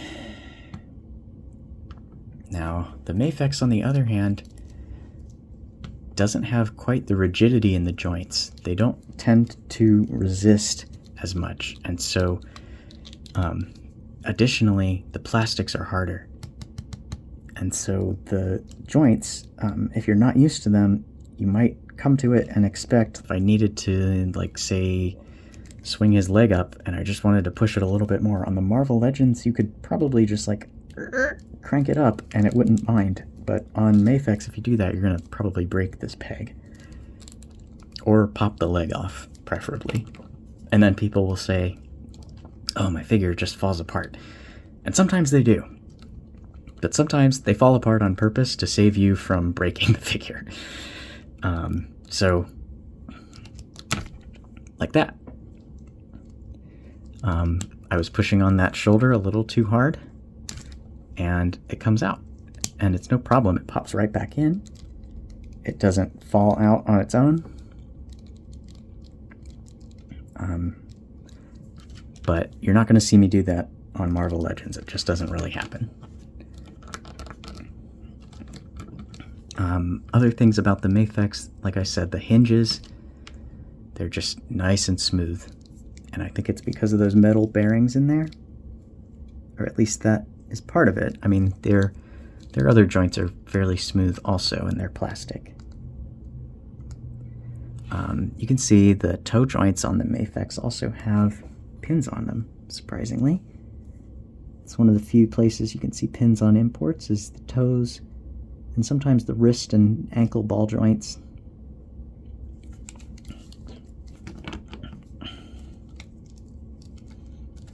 And then, of course, if you peer into the elbow, as we did before. But, yeah.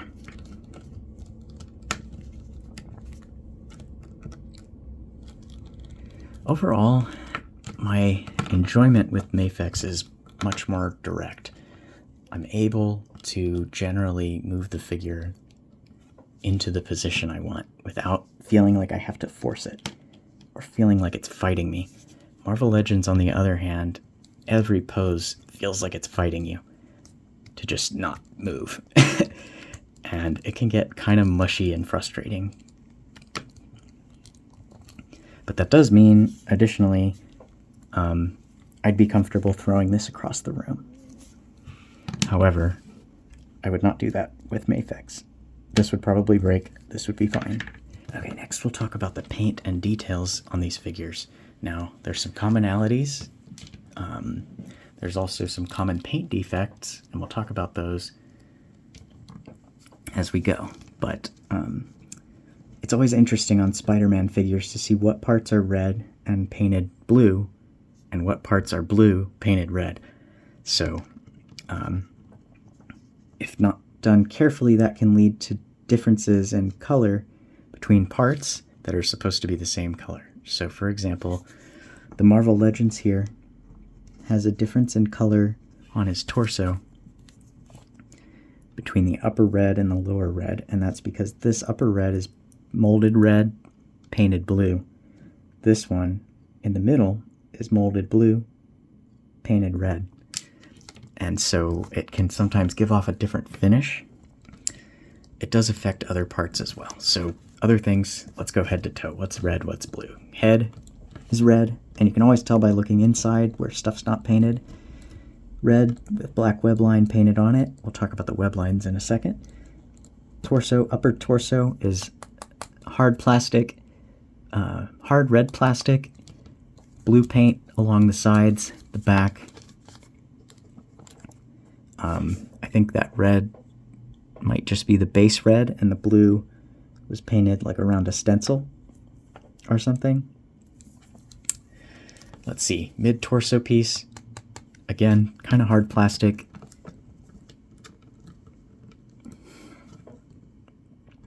And it's molded blue with this red paint on the front. And then there's also some red paint on the back, and this is another point about the ab crunch looking kind of weird.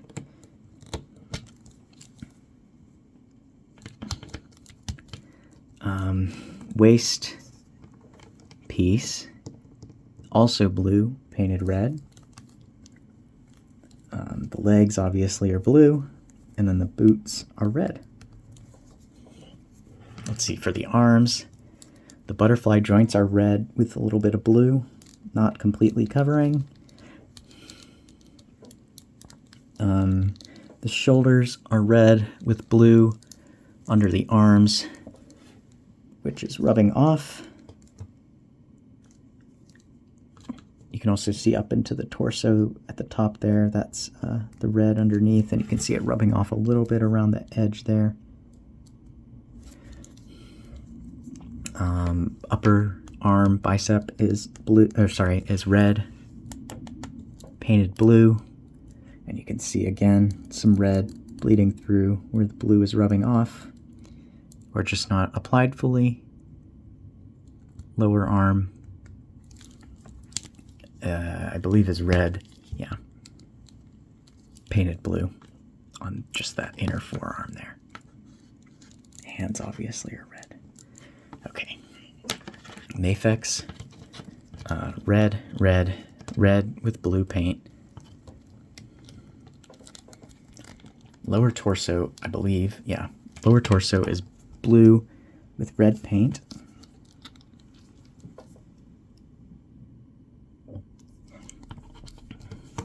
Waist is blue, legs are blue, lower legs are blue. No, sorry, lower legs are actually red with blue paint, I think. Feet are red, arms, red butterfly joint, blue paint underneath, also rubbing off. Red shoulder joint, blue paint underneath, rubbing off.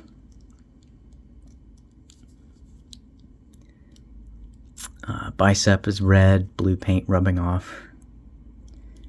Elbow joint is red, blue paint, you guessed it, rubbing off.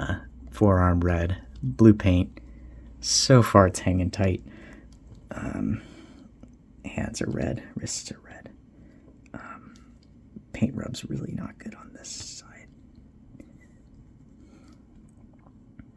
Yeah, that's rough. And then, oh, yikes. It's not good. Yeah, so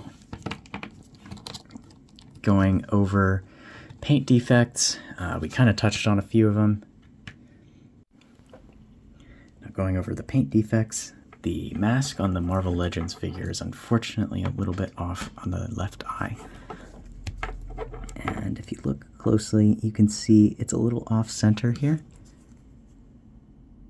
And that's because it's just missed the sculpt. You can see the edge of the red eye sculpt before the black begins, and you can also see a little spotch of red poking through there, which is not great.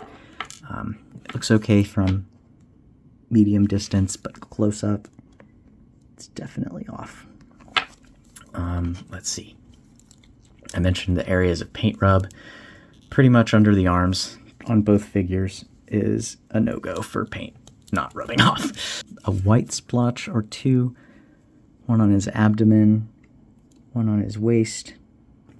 Not sure how those got there.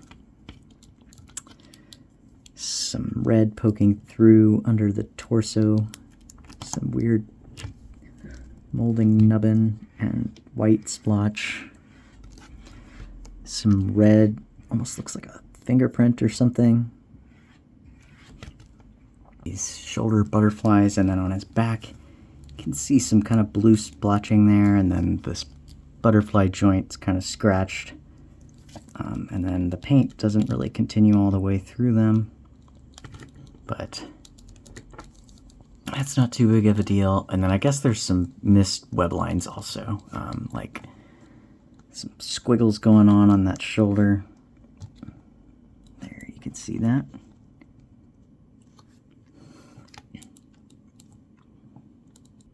There you go. Missing the mark a little bit on that one.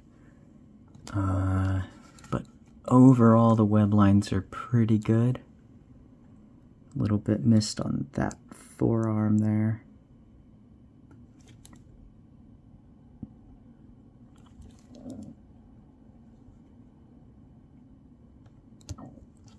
Spider's pretty good on this side. This one, it's not bad on the torso. It just doesn't quite line up on the shoulders. This side is closer to the mark. This one's a little low.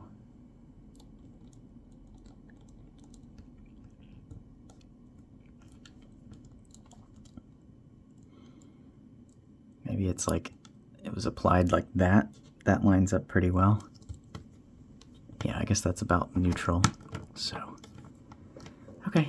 And then talking about paint defects on Mafex, fortunately the mask is pretty good, spot on, no real problems with the eyes, and they're a nice, really good contrast, black and white.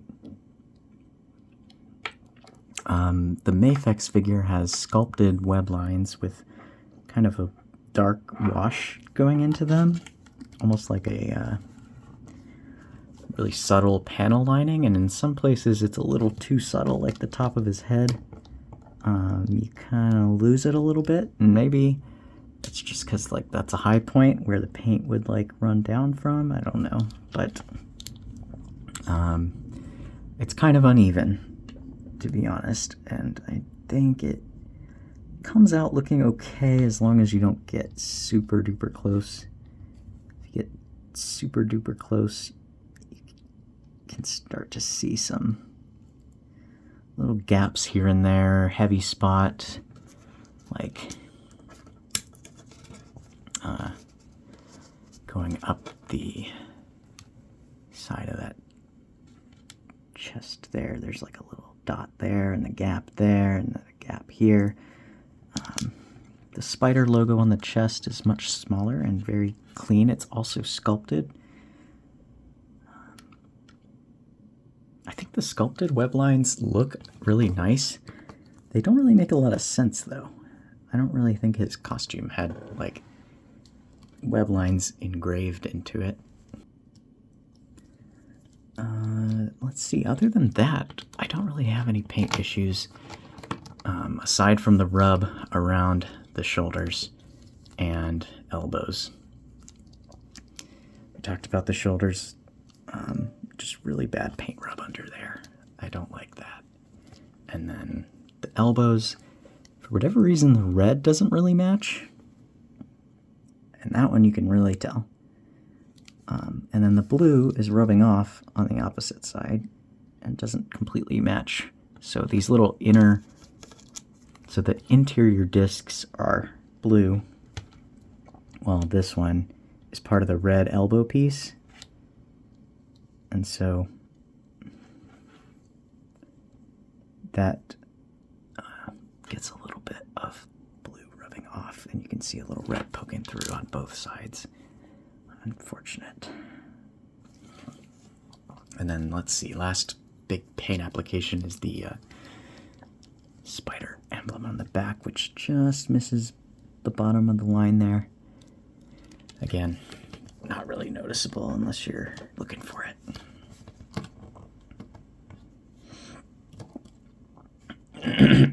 Now, we've been staring at these figures for quite a long time now. So what I want to talk about to close things out is we've talked about every little detail. What does it all come together to achieve for both of these figures? What are my overall impressions of their designs? There's some very obvious design differences or art style differences. For example, the spider logo on the Renew Your Vows is much larger and not sculpted compared to the Mafex, which is sculpted and much smaller, finer detail. Other differences we talked about, like the web lines being sculpted and kind of filled on the Mafex versus all painted on web lines on the Marvel Legends. There are other differences in the color choices. The Marvel Legends has a much darker blue, and the Mafex has a little bit more of an orangey red. Some other design differences just in art style. You can see like the shape of the eyes on the Marvel Legends. They're a little bit smaller. They don't quite cut down as steep of an angle as the Mafex and then back up. So let's get a zoom in on those, because the eyes, I think, are one of the key differentiators of different Spider-Man artists. It's where they all really like to put their own sort of spin on things. I don't know in particular whose eyes each of these is modeled after. They're both on the bigger side compared to like a more retro or animated series style Spider-Man. These are closer to like a 90s McFarlane or Mark Bagley style. They have a big scoop down and then a big swoop up, but then a big white lens. Similar big white lens on Marvel Legends, just not as deep of a scoop below the nose. So like Mafex comes like more down to here and then scoops up like that. A little bit thicker, constant thickness on the lens outline versus the Mafex is thickest up here and then thinner as it goes down, and then that thinnest point is where it kind of meets at the bridge of the nose. And that kind of has a nice effect, I think. It kind of draws you into the center of his face. It makes it look a little bit more like a face and a little less like a mask. Obviously, it's not a human face, but it has some organic quality to it. Like the web lines pinch in, as do the eye lenses, and they all pinch into this point, which on the Mafex, again, is a little bit exaggerated, maybe, but it's just more pronounced, the shape of the nose. You can almost even see the shape of the jaw and the mouth in there. I mean, you can't see the mouth, but you can see at least, like, shape of the chin and the lower jaw. Whereas Marvel Legends, it just kind of almost looks like a helmet more than a mask.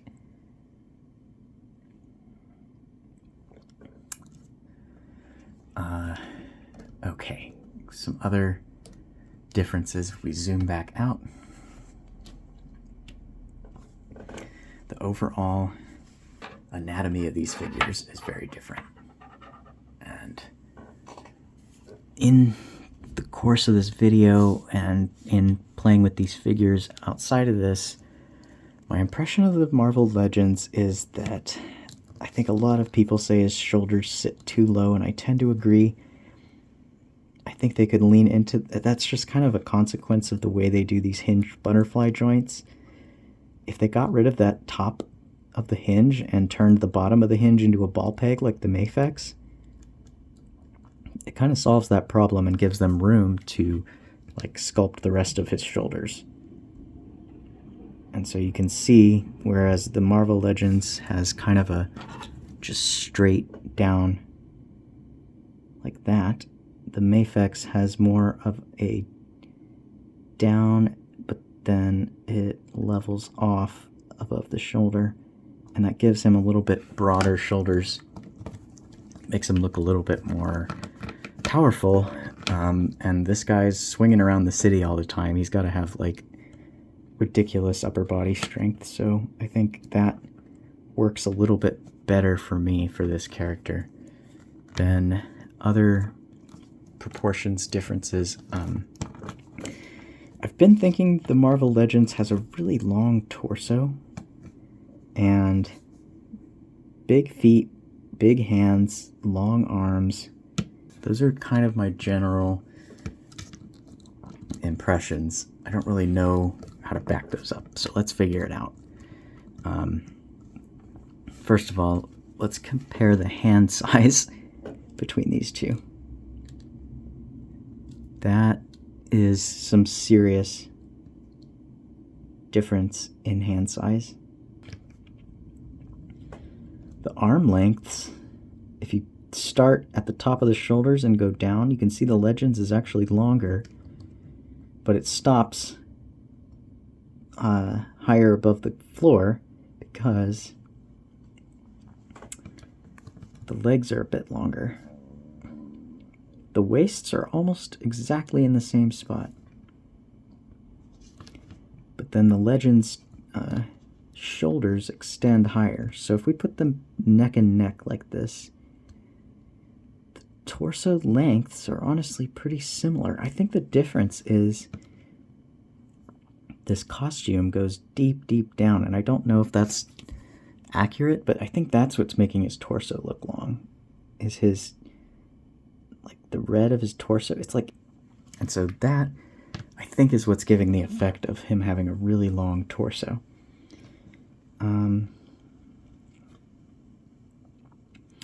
The arms are maybe a little bit long.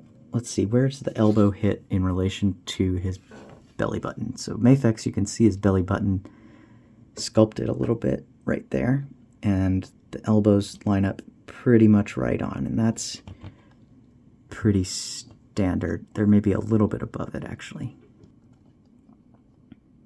Yeah, they're just above it.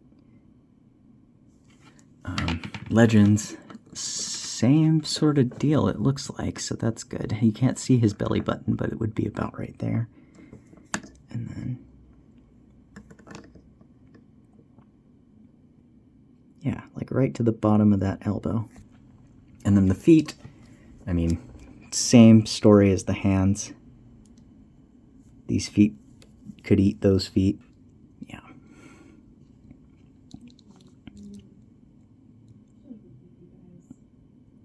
That is quite a difference in shoe size.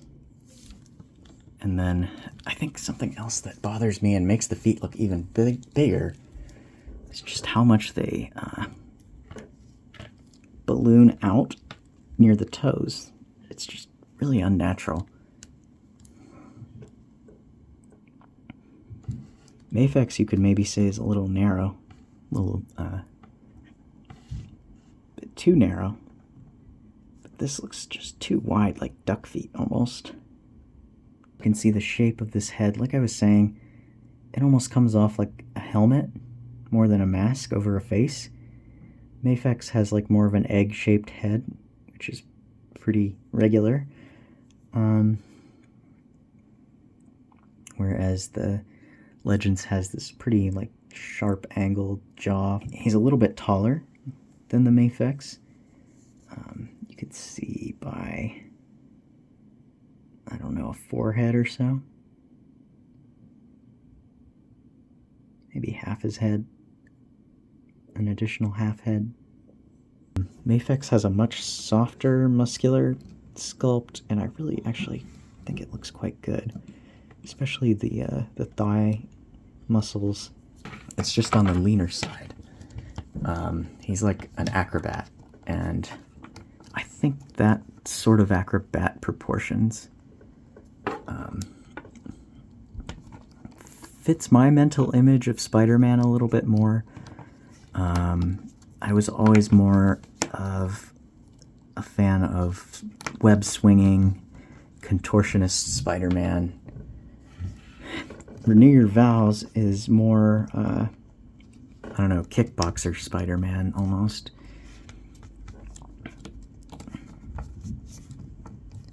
He has just, I mean, massive thigh muscles, and they kind of stick out a bit too much in my opinion, especially with that amount of gap. The Mafex has a similar gap, but they are like shaped closer to it. Another thing that makes the torso just look a little bit off, he's got this enormous thick barrel chest, and then it just like tapers so dramatically. Doesn't really fit in my head. It doesn't really read as human to me. Whereas Mafex, he's got a broad chest, or a wide, deep chest here. You can even see some of his ribs under there, similar to Legends, but they're a little less overstated. But then he's got a little bit of shape to his waist, which makes sense for someone who's got to do a lot of jumping, climbing. You need some glutes to do that. The sculpt of the Mafex comes together a little bit better to read as human, powerful, superhuman, web-swinging acrobat. The Legends is reading more,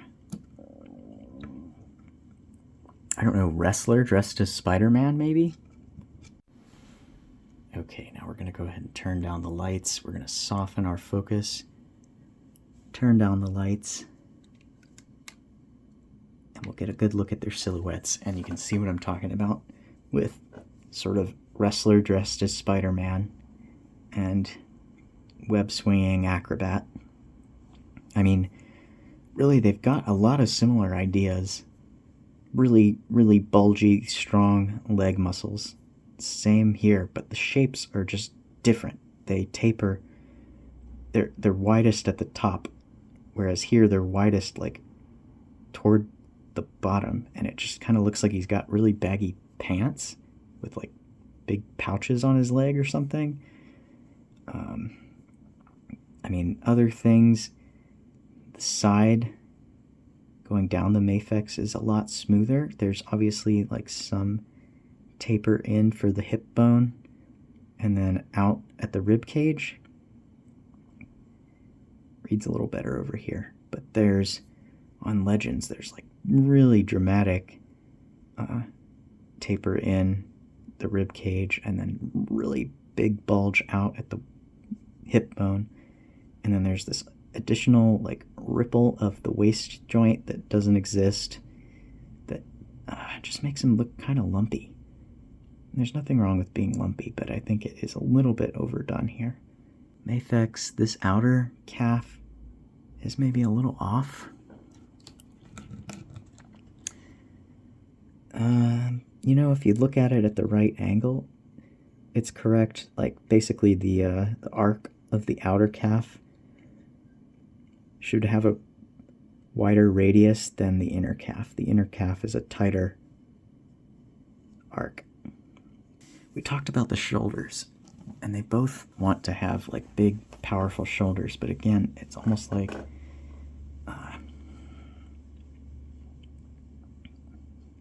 this is where maybe the type of joint they're using here is just sacrificing the sculpt too much. Because the Mafex joint, you can see, allows just a little lift on that shoulder, and that makes all the difference.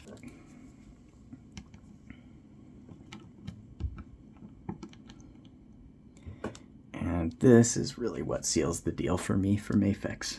I think this is really an example of everything I think Mafex is doing right that Hasbro could learn from.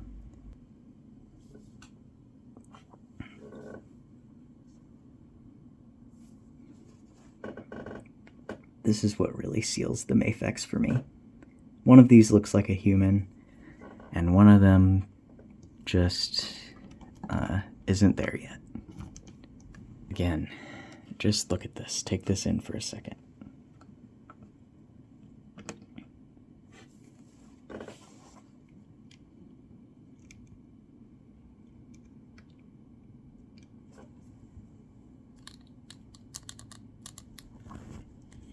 For one, I can't get his knees to straighten because of that issue where they kind of float between the clicks.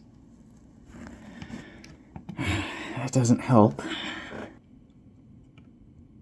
Okay, now looking at him from the side, this is what really seals the deal for Mafex, for me. He looks like a human. Just like a little human. And I mean, he's got some exaggerated comic bookiness in the legs, especially the lower legs. I mean, he's got enough muscle anatomy exaggeration for my taste. Legends is just a little overboard, I think, for me. That much of a barrel chest down to very flat around his butt, very flat at the front of the waist, and then this kind of shape in the abdomen. I can try to straighten that to match Mafex, but he's going to be leaning back quite a lot. Let's see. Yeah.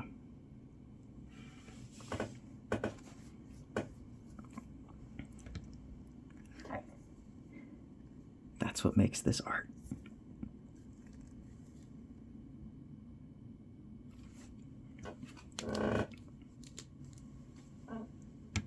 And that's what I'm looking for here on the art of action figures. And that's what makes the Mafex Spider-Man number 185 the king of 6-inch or 1/12 scale Spider-Man action figures. It really is a work of art. And sure, they keep reusing this body for more and more Spider-Man, and I don't mind one bit because I think it is excellent. I think if they sort out this, that's really my last complaint. Get that smoothed out. Take into account how I felt about buying these figures, and then my satisfaction with them after owning them. Hands down, Mafex 185 is the king of Spider-Man.